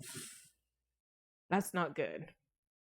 Closed services and scarce food. The tourists stated that there were no shows and the nightclubs never opened, and the snack bar was closed early. The food options were limited to ham and cheese sandwiches and fried plantains, except for one afternoon during the entire week when they were able to have French fries. Jesus Christ. Like, I don't know if these tourists didn't do any sort of research on where they were going or what to expect or what would happen when they were down there, but like, it's important to pay attention to this kind of stuff because, like, if you don't, then you're going to end up in this situation expecting to have like this lavish vacation when really people are starving to death, and you're complaining as a tourist who can just fly home pretty much whenever they want to, or at least you could, because now they're canceling, like, they're so low on jet fuel and things of that nature that they can't even guarantee, like, people who are like, they can't guarantee to reintegrate you back into your own country because they might not be able to fly you back because they're down on jet fuel. Well, the world is of a tourist and might be fabricated. The word is of a tourist and might be fabricated. I don't know if the person is honest or not because they are people who lie anyways. Yeah. I mean, it just seems kind of weird and out of place, but although the hotel was advertised as family friendly, dinner started at 7 p.m. and we were the only ones with children. Yeah, because you didn't do any research and you went down there thinking that everything was going to be like, what, hunky-dory, and not realizing just how critical things were down there. None of the a la carte restaurants opened during their stay. Yeah, that's because they're running low on everything. They can't cook. Demotivated staff and pressure to exchange money. Avery claimed that much of the staff appeared miserable and that they were constantly asking to exchange Canadian money. Okay, this is my biggest complaint, claiming that Cuban banks do not accept torn bills or those from Canada. This is my biggest complaint about this article. If you are going to another country, you make sure that you have their currency so that they don't have to do extra work in exchanging your finances. You're going to have to pay that rate anyways. It's not like because you're down there in Canada, you're paying more or less money if you pay in Canadian dollars versus their dollars. They still have to convert it either way to ensure that you're getting your fair amount of buck. And if they don't want to do that for you, then I guess you're just SOL. You should have done it yourself before you went down there, instead of being rude and entitled and expecting every single person to be able to convert for you on the spot because you're an entitled Canadian, thinking that that's the way that people work there because, you know, you're going as a tourist and therefore everything should be catered to you as a tourist. That's a little bit ridiculous in my personal opinion. Well, I know that if I go to America, I might get robbed if I stay in certain places, or I might be treated badly if I live in neighborhoods known for gangs. I know this when I visit a country because it's for your benefit. Yeah, you should research where you're going, right? Like, you should research where it's safe to go, where it's not safe to go.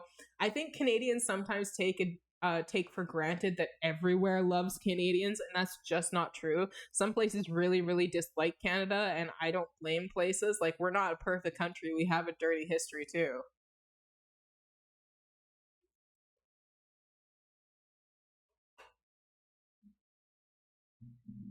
Literally every staff member who approached me asked to exchange money, he commented, describing the process as confusing and calling it into question.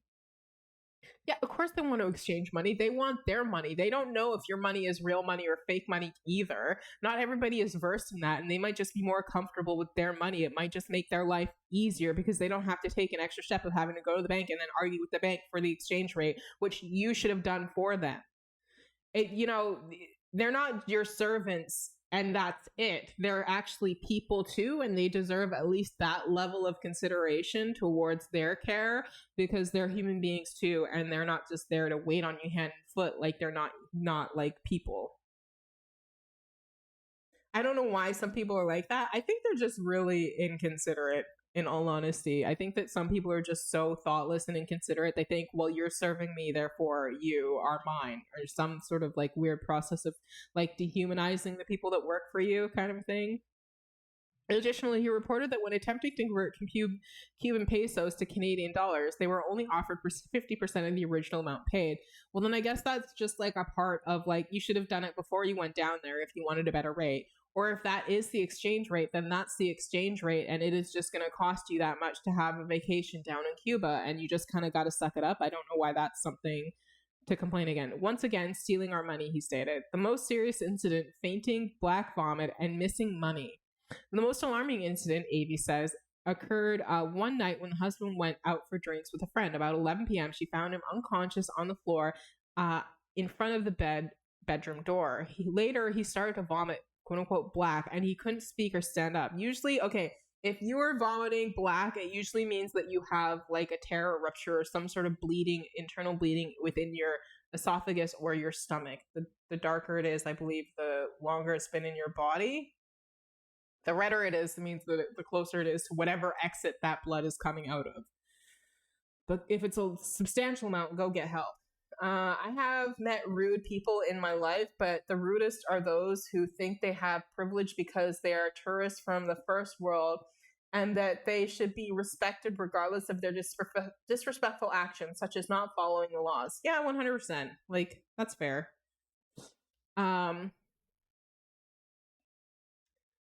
husband thought he was dying. He insisted that he had been poisoned, she explained. The man slept all the next day, something completely out of the ordinary, according to his wife. Later, they discovered that he was missing 270 Canadian dollars. A friend who was traveling with them experienced a similar incident, but also lost $300. Avery points directly at the waiter from the lobby bar. I think my husband was drugged by a waiter. I don't know what that would do, but all right. On his last day, his friend's husband ordered beer and claims that the bartender took the glass to the back room and returned it without foam or carbonation. Oh, God. This is something terrifying, Avey said, recalling that it's the same employee involved in the previous incident. The public, why are you drinking at the same bar then? Go somewhere else, or don't travel to fucking Cuba. Don't go to Cuba right now as a tourist. It's not safe. Don't go to Cuba. It is a stupid idea right now to go to Cuba, especially expecting things to be marvelous and perfect when they're literally starving. Like they're being starved. They're out of fuel. They're out of they don't have electricity. They don't have energy grid. It's not working. They have rolling blackouts consistently because they are constantly running out of fuel. The publication concludes with a direct warning to other potential Canadian tourists in Cuba. Don't go here. It isn't safe for Canadians. This could also just be for Canadians, so look it up in your area. Like, I doubt it, but like, look it up. You never know. It might be safer for you to travel there than it is for Canadians, potentially. This testimony highlights the growing dissatisfaction amongst foreign tourists regarding the decline in local hotel security in Cuba, an area deeply affected by the economic crisis and lack of state oversight, which has led to abuse, shortages, and risk situations for visitors, and risky situations for visitors, excuse me. The situation is complicating Canadian tourists stranded in Cuba. This is another thing. There's no guarantee that you're going to be able to get back anytime soon. And who knows how long these conflicts will go on for. These rude people really shouldn't travel to any country because they make things worse for the locals. Yeah. So when tourists from your country are treated badly, it's because there's a stereotype of a dumb who did something did something bad. Yeah. I mean, that's not really fair, but that's kind of how it goes with people. Especially when you're inundated with a whole bunch of tourists who seem like clueless and think like that you should be in a happy mood 100% of the time, and that you're not human. If you're being paid, if you're getting money in any sort of way, then therefore you should be like with a smile on your face no matter what. It's a little bit ridiculous. Anyway, the energy crisis, and the shortage of aviation fuel in Cuba have left thousands of Canadian tourists stranded on the island in recent days, with canceled flights and an increasing uncertainty about their return. That's the problem, is that, you know, once the fuel runs out, how long can people survive for? How long can people survive for? If you can't get out of there, how are you supposed to get out of there? Because it doesn't matter. Like, you need fuel for your boats too. It's not just air transit. Like, if you can't boat out of there either, you're just fucked. Airlines such as Air Canada, Air Transat, and WestJet have suspended their regular operations and are only operating return flights to reappropriate their customers after Cuban authorities warned that there was no kerosene available for international flights for at least a month, resulting in what some describe as total chaos amongst the affected travelers. Like, they need oil, they need like resources right now. It's not enough just to send some food. They need oil and stuff like that, like right now. It is crazy. Airlines have announced plans to bring back tourists, but the lack of fuel, power outages, and route cancellations have turned vacations into a constant stress experience. Meanwhile, the Canadian government urges them to confirm their flight details to avoid extending their stay amid a situation that is considered unpredictable. Yeah, this is why I'm also advising traveling to Cuba, is because if you are thinking of just going there and everything will be hunky-dory and that there will be food and shelter and just everything supplied to you because you're from the Americas or whatever, you're a tourist or whatever, or however you want to faction yourself, that's not true. That's bullshit. That is incredibly selfish to think that for some reason you will be prioritized over the citizens of Cuba simply because you're a tourist and they like what you deserve food and shelter and things like that more than they do. I don't think so. Like, maybe you can afford it, but like, just reconsider these things. Anyway, that's what I'm saying. Yeah, like, it's crazy. Like, come on now. Like, be realistic here. Be considerate here. Think about like what exactly it is. And don't be unrealistic about the unrealistic potential outcomes. There were recently Canadian miners, that were kidnapped and slaughtered in Cuba, unfortunately. Their bodies were found, but the rest of but they were kidnapped and murdered. There were just miners there. I don't mean like young people, I mean like people that go and work in the mines, you know, like Snow White and the Seven Dwarfs kind of thing. Yeah. That being said, Hassan Piker announced that he's planning on trying to go to Cuba on a flotilla, which I wish him nothing but safety and luck and all that stuff. And I hope that the flotilla is received differently than tourists currently are being. I'm sure that he will be fine. And I'm curious to see what the goal is, what the asks will be for, because right now he's just announced that he is just going there, not necessarily what he's going to ask for once he gets there, what the flotilla's demands are, what they're asking for. But I'm assuming that it's going to be the basics, like, hello, start importing oil now, ensure that they have enough food and stuff at bare minimum to survive, so that we're not committing another genocide just in an economic way. But that being said, he was here in Vancouver recently. That was exciting. I actually got to see him performing. I don't know if you call it a performance. He did a lecture and it was super cool. I got to see it was in Vancouver, BC, UBC. And so we're going to watch a little bit of that lecture. We're not going to watch all of it. I'm going to link it right now so that I don't forget later, because I am likely to forget. It's the complex of first world people, I think. Yeah, I mean, here we go. Let me pin it. Manually unpin. Oh, once we're done. Okay. Okay. Just give me a sec.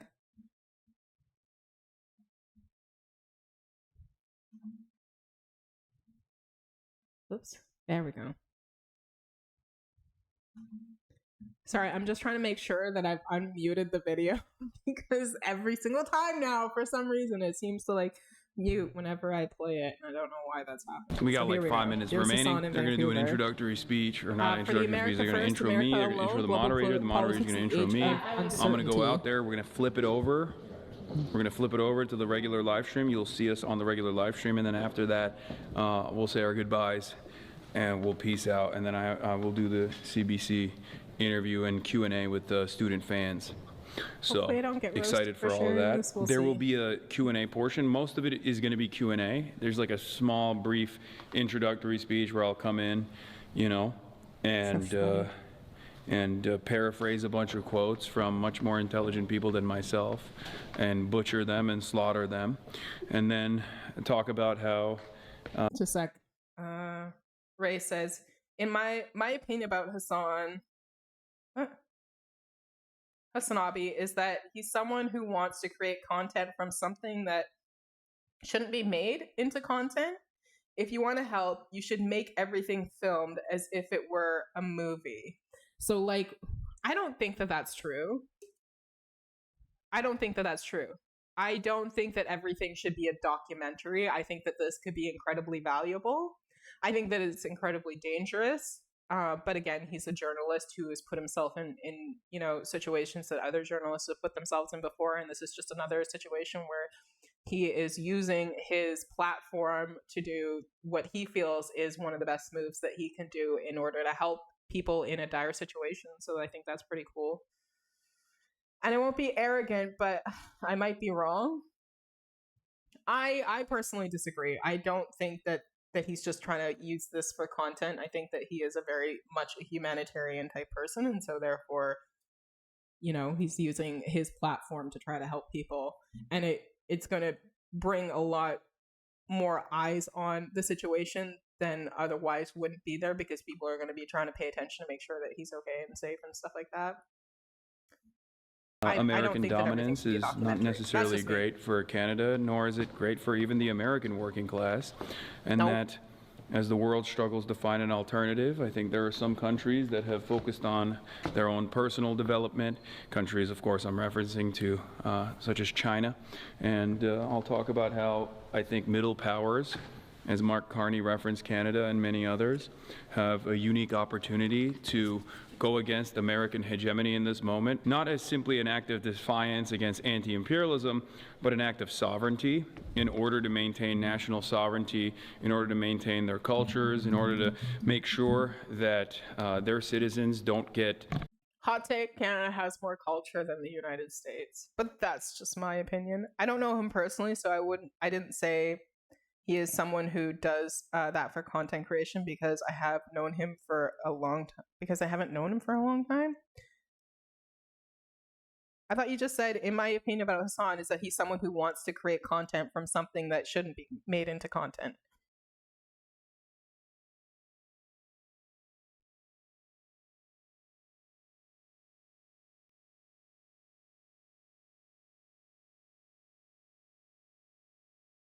What I said is an expression of how I feel about him. Yeah.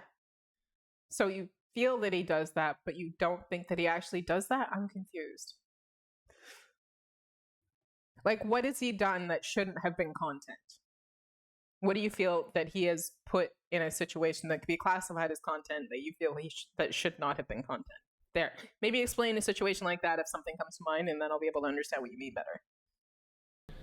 The worst end of the bargain, as they have been consistently with American international trade engineering. There are numerous initiatives that are at play right now, whether it be the BRICS nations, but the EU could be a very strong contender as a powerful bloc on its own against the American hegemony. And I think now is the time for self-preservation for these middle powers.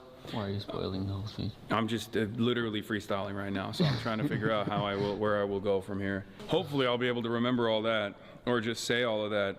Just pull up the VOD if that happens. Yeah, I'll just play the VOD. I'll be like, here, this is what I did say. Hopefully I don't just like brick when I see this crowd. He didn't. People He are did a coming up to very me good like, are job. you nervous? The people have been saying you're nervous. I'm like, maybe. We're gonna freestyle it. This is your first time in Canada, right? First time in Canada, first time in Vancouver, first time wearing a suit, really. I don't really do any of this stuff, so That's how you should open. that's what I'm gonna open it. My name's Allison McFarlane. I'm the director of the School of Public Policy and Global Affairs here at the University of British Columbia, and it's really a wonderful pleasure to welcome you all to this evening's event. Before we begin, I want to acknowledge that we're gathered on the traditional, ancestral, and unceded land of the Musqueam people. This land has long been a place of learning, exchange, and dialogue, and we're really grateful for the opportunity to gather here tonight. I also want to begin by thanking the Lind family, whose generosity sustains the Lind Initiative and makes these public conversations possible. We're sincerely grateful for their continued support. Excuse me. Sorry, the second. I misspoke last time, says Ray. What it meant was my feeling towards him, but not my opinion, because I don't know the person. Therefore, I think it's wrong to express something I don't know. Okay, we can mulligan that if you want to. That's no problem. I think I'm allergic to something. I just can't figure out what. We won't watch all of this. We'll just watch some of it. So, for those of you who've joined us before, welcome back. For those of you who are here for the first time, welcome. The Lind Initiative brings together diverse public thinkers to engage with the most pressing political and social questions of our time. One of the defining features of the initiative is its role as a public forum for serious, open inquiry. It's a space where complex ideas can be explored and debated in public, a space where perspectives are tested, challenged, and interrogated thoughtfully. The purpose of this series is not to deliver settled conclusions, but to create a space for careful, critical examination. Against the backdrop of our current political climate, marked by polarization and increasingly siloed forms of public discourse, this mission feels more important than ever. It's important to be clear about the role of this initiative. We're not here to endorse any speaker's views. We're here to convene conversations with the voices who are shaping public debate. And in that spirit, I hope over this evening and this series, more broadly, you hear something you disagree with. Not because disagreement is an end in itself, but because grappling seriously with competing arguments is central for democratic life. And we are at a university, after all.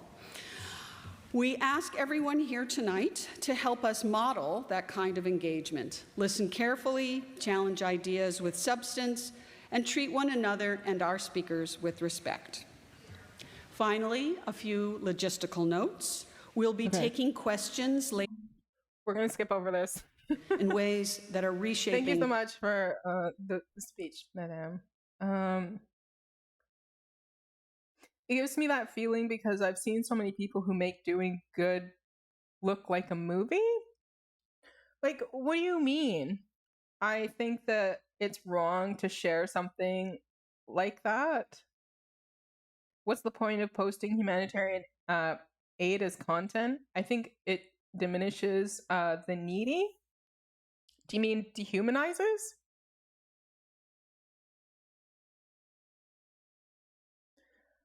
But like, okay, think about a cause that you wouldn't be aware of if people didn't make content about it. Right?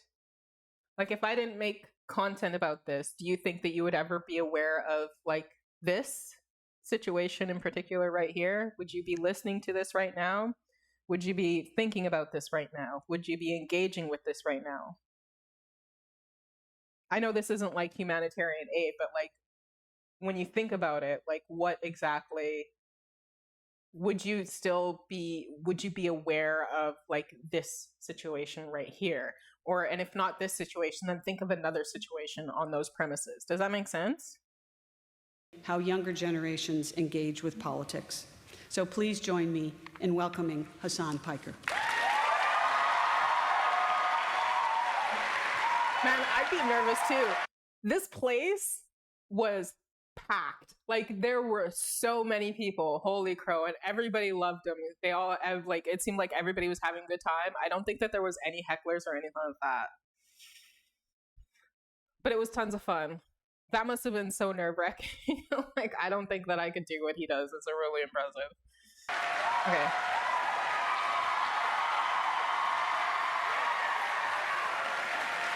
Yeah, BBC.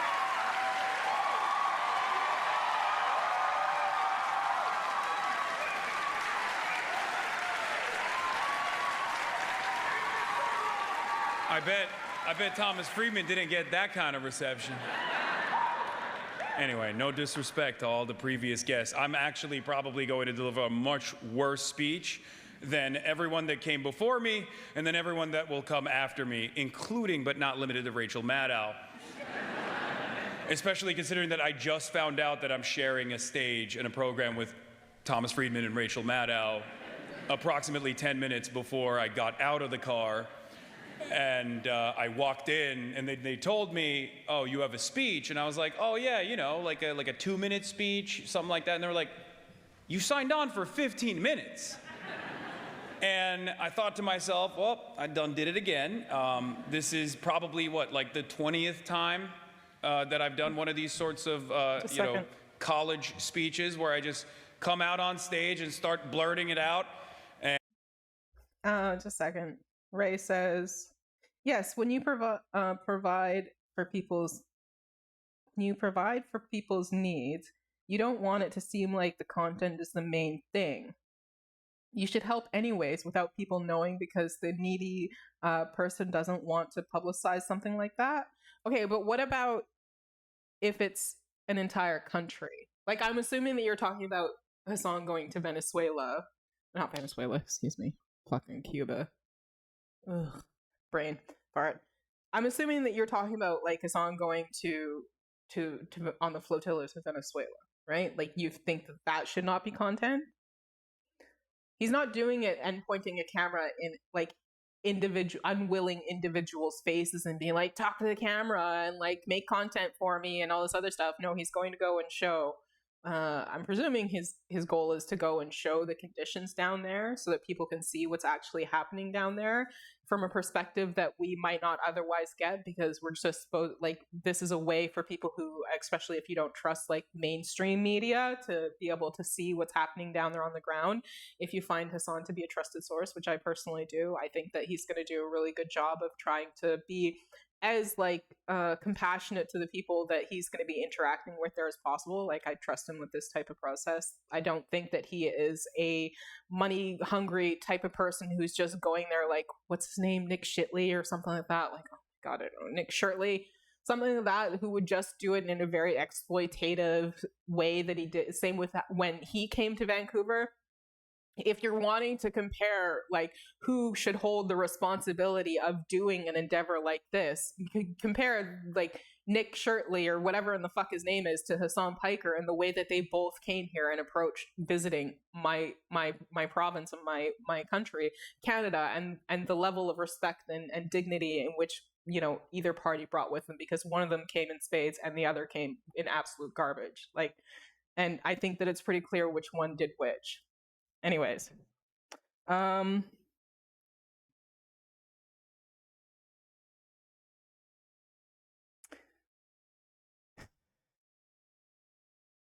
so you think that it would be exploitative if they were to be on the flotilla recording? I think that recording offers a multitude of things. It offers a little bit of safety as well, like to ensure that everything is going down okay, and that like the record shows what it is, which is a reason to be live streaming it and showing exactly what's happening at all times. It offers a level of safety. It offers a level of transparency that the aid was actually delivered. Nobody can ever claim that the aid was not like attempted to be delivered or they didn't put their best effort forward and things like that. It's informative, it's news, it's like its history and things of that nature. If he does this, it would be, you know, creating history. And so I think that's important. Okay, so Ray says, we have started to see many like them who film everything literally, and they only help when they film. This is what I see as wrong, and they are all content creators on TikTok or somewhat YouTubers. Yeah, but not everybody. Like, do you really think that Nick Shirtley, do you know who that is? Like, is the same as Hasan Piker? I feel like we're arguing about an issue that's not actually an issue. Like, from what you know of this person and what you've seen them of this person, because you obviously know something about him. And if you don't, then I'm telling you that I've been engaging with his content for a while now, and he does not come off as that kind of person to me. So, you know, in case you're curious, I don't think that he's a douchebag or a dirtbag. And I have no understanding of what the event is, but I'm gonna try to do my very best. Especially considering that I speak for 8 hours uninterrupted, or usually interrupted with chat. It's not gonna be too difficult, I hope. But today, obviously, we're gonna be talking about one of my favorite subjects to discuss. According to all my naysayers, including the CIJA, I believe. I don't know if they're in the room right now. Sorry, I'm sorry that you guys couldn't stop me from coming to Vancouver. Oh yeah, so I originally went down because I thought there might be a protest. Because there were people complaining.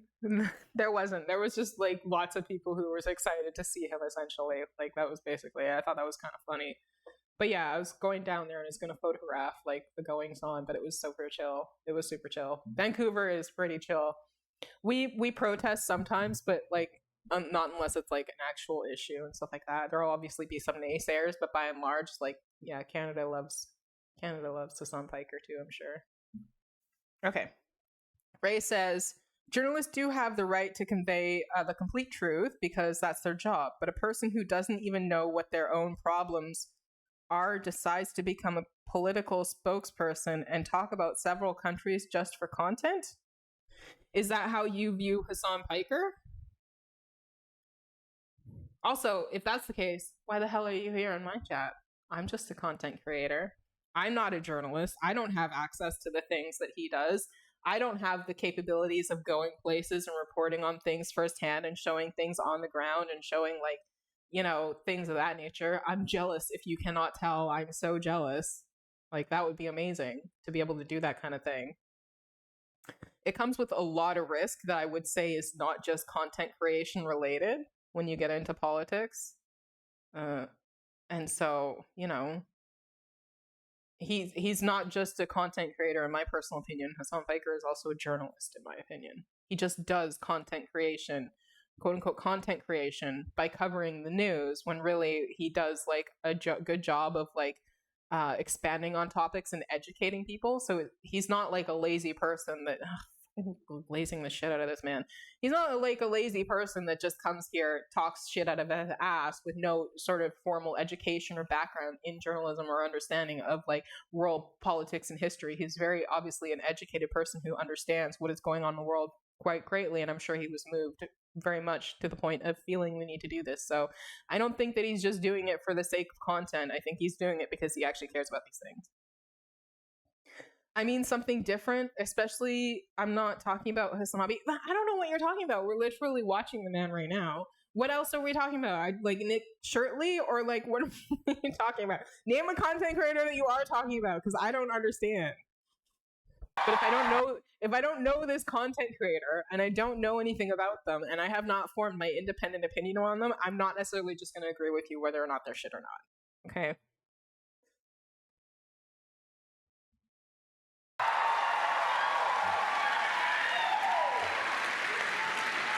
But I'm gonna be talking about one of my favorite subjects, according to my haters, which is America Bad. Was I just glazing him for no reason? Oops. I think a lot of Canadians have learned that lesson if they weren't aware of this concept, except for the Albertans, that America is, as a matter of fact, somewhat of a parasitic force in the global New World Order. And It was actually one of my only failed predictions of 2025 when I thought that Pierre Poilievre, am I saying that right? Poilievre? Doesn't matter, doesn't matter. This college campus is so woke, you don't even... Anyway, one of those guys that's usually... I wonder what it must have been like to be like an American coming and sitting in front of this many fucking Canadians. I don't think I could do it. I think that would be so... I would be sweating so badly. Very, well, I guess he wasn't really, but usually the Conservative Party from welcoming, where but we're standing in intimidating, I would America imagine. always tries to be American for some weird reason. And I guess because of Donald Trump, that really backfired spectacularly last election cycle for you guys. And I thought he had a shot, a real shot, until I found out that Canadians do value dignity and sovereignty and don't want to be annexed by the United States of America. No. Which is a very healthy attitude to have, especially considering that I think with this last iteration of our beautiful President Donald Trump's attempts at forcibly annexing Greenland, which is a part of our NATO security cooperation. Someone should tell Donald Trump that. Especially after that, we saw many European leaders openly take to the stage at Davos and say, we'd rather be happy vassals than angry slaves. And I thought about that quite a bit. And I thought about Mark Carney's speech quite a bit. And I think that there is a failure of the previous liberal international order and consensus. And I don't think it's necessarily just Donald Trump, even though we like to talk about him as the harbinger of doom. The reality of the matter is these systems have been collapsing for quite a while. If you're in the third world, if you're in a developing nation, you already know exactly what it's like to be on the receiving end of endless amounts of bloodshed and domination. Now, of course, people of my political background have been talking about this for years. Lenin was one of those people that talked about it quite a bit. Imperialism being an absolute necessity as a global capitalist order, as profit rates have a tendency to decline. And we've seen this endless militarism and endless domination in the global south, in countries that are in the periphery, at the behest of super profits for international capital. But unfortunately now, America's appetite for instability and all of the potential promises of said instability for international capital has put new targets in its crosshairs, as Mark Carney and many others have talked about, middle powers. We're talking about the European Union, Canada, and many other countries that are stuck between what seems like American domination and the global liberal capitalist hegemony, and potentially the rise of regional powers such as Russia that do not shy away from irredentist action and oftentimes violent military conquest, and the behemoth of manufacturing that is China. Now, as you guys already know, BRICS nations have realized that this bargain of American domination was not always going to work out well for them, and that's the reason why they have sought out alternatives and tried to create different trade agreements and maybe even currency cooperative agreements with China, specifically to, at times, leverage their relationship that they have with the United States of America. And I've been a longtime advocate in developing European sovereignty and developing sovereignty for countries like Canada, and now, I believe, is the time for these middle powers. I don't know if stark individualism is really successful, though. Like, that's something that I would be curious about, is like, where is that through line politically? Like, what would that look like? Socialism on an individual, like, basis, or are like you anti-borders? What's going on there? To be able to develop sovereignty once again.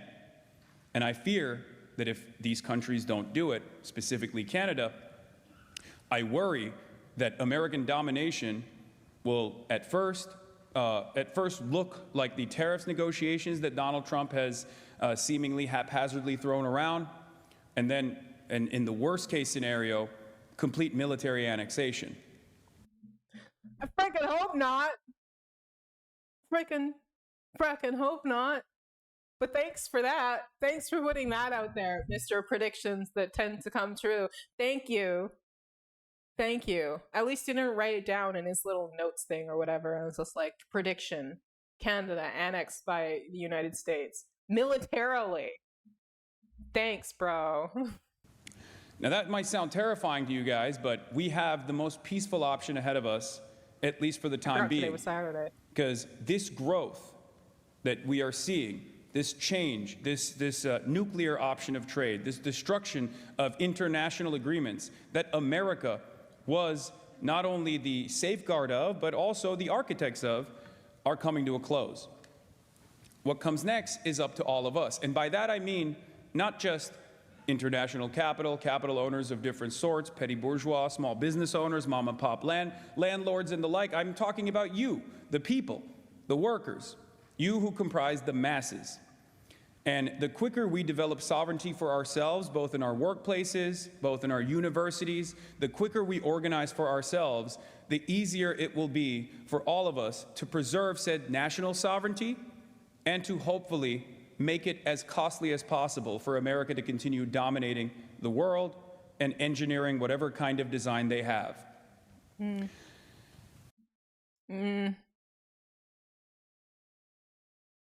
just trying to think about like how like each individual country makes that a reality without international trade agreements and things of that nature. Like, I'm assuming that he doesn't mean complete sovereignty and complete economic isolationism, which is what it feels like the United States is doing right now. Like, it's trying to commit like economic isolationism as well as dominance at the same time. Like, it's trying to own different places just by annexing them because they've amassed this kind of power.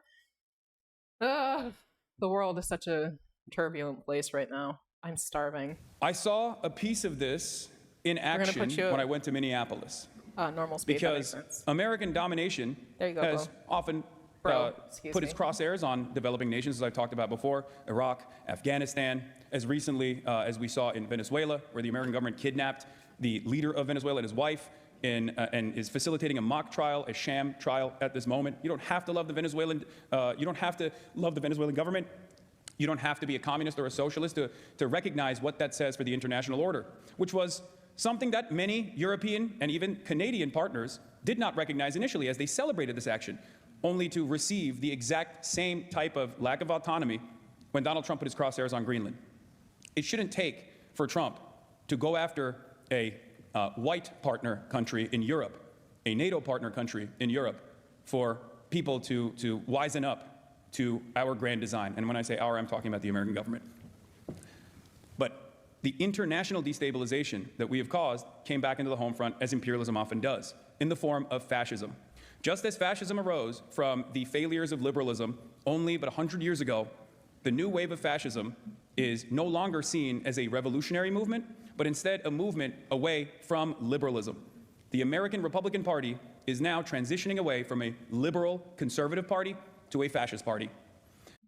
I think that that's pretty undeniable with everything that we've seen going on in the United States lately. By the way, on that note, the SAVE Act has passed, and if you're wondering why the SAVE Act is being touted as such a big deal, and like for some reason I don't know why other people aren't like upset about this, is like that if your birth certificate doesn't match your current ID, you can't vote. You have to present like, it's basically a voter ID law, and like 61 million, I think, U.S. women have now been alienated from voting and things of that nature. Oh, that's a lot of people. That's a lot of people. And doesn't matter as which fascists way often they're do, voting. they are invested in domination and cruelty for cruelty's sake. And the reason why I brought up Minneapolis, Minnesota, and my experiences there is because, as of today, Tom Homan has decided that they are retreating the ICE occupation that unfolded in Minneapolis, Minnesota. And the only reason... Yes. Yeah. And the only... I'm holding my breath on this one a little bit because I did see videos of cars going, like new cars and stuff going into the compound and things like that. Also, if you're unaware, people are taking things to the next level now. There was a recording of a woman trying to burn down an alleged facility that ICE was going to purchase. The sale's not going through now, thankfully, but like, people are pissed, man. People are risking it. People aren't they're not tolerating it anymore. They're like, no, man, we've seen this story before. We're not doing it again. Hootsuite here in Vancouver was recently talking about working with ICE, in which case, fuck Hootsuite. Like, it's a Vancouver company. I think it's like organization and stuff like that. But like, seriously, what the hell are you thinking? That's disgusting. The only reason that happened was because the people got together, they organized, and they protected their neighbors. And while there was tremendous cruelty, kidnappings taking place on a daily basis, and community defense, and people that got shot and killed like Renee Good and Alex Peretti, rest in power, the people did not stand down. Under minus 35 degrees Fahrenheit, I don't know if you guys use Fahrenheit here, minus 35-degree Fahrenheit weather, it was very cold. 60,000 people got together and did a day of direct action, somewhat of a general strike. They call it a general strike. It's not the same as the traditional general strike, but there was a day of action. Small businesses from the community also participated in this blackout. And in the aftermath of all of this participation in community defense, ICE was forced to back away. This is the most peaceful option. JFK has said, those who make peaceful revolution impossible make violent retribution inevitable. And I fear that violent retribution as the last option, which is why I'm here to talk today to you guys about what it means that the international order is falling apart. The old world is dying. A new world struggles to be born from its ashes. Now is the time for monsters. Gramsci said that. I hope I didn't destroy that quote. I was trying to paraphrase it. And on that note, I think I'm ready to go. I did 15 minutes. I don't even know how I did that. It was very well done. He went on to speak for about an hour. We're not going to watch that. I don't know where that video is or if it's going to be released, but it was really, really good. It was really interesting listening to his opinions and hearing him talk and things like that. There we go. That's better. All right. With that being said, I'm starving. I'm starving. I have not eaten enough food today. I know I said I would play the REANIMAL demo. How long is it? Let's see. Let me open Steam quickly. Just give me a second.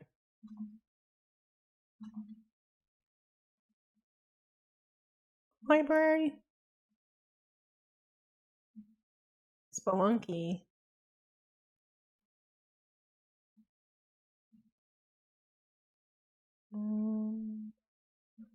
REANIMAL.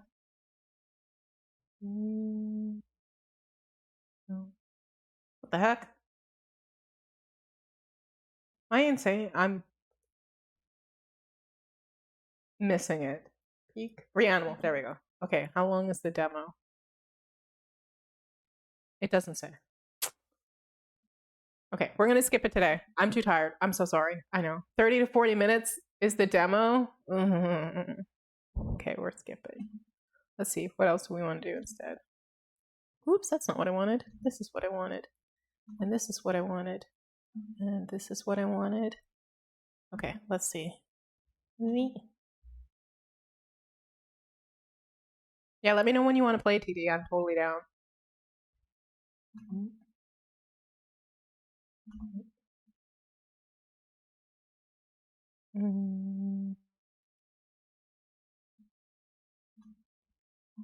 Oops. Okay, let's do this.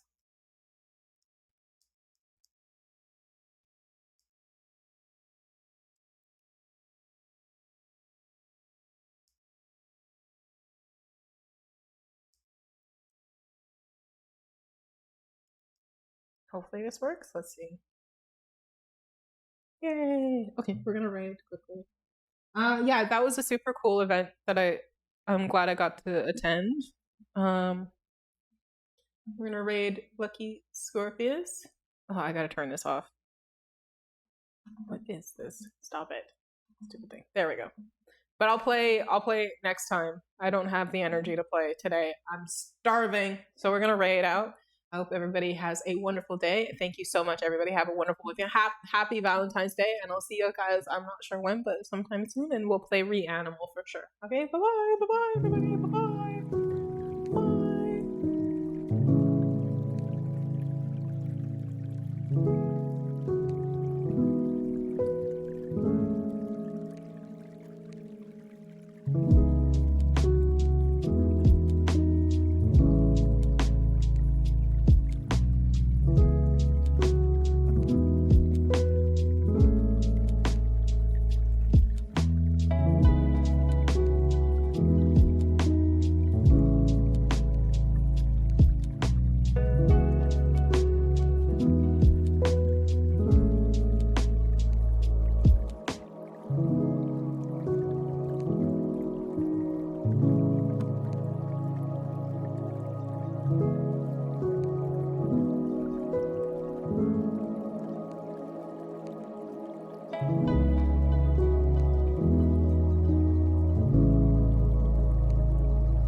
Oops.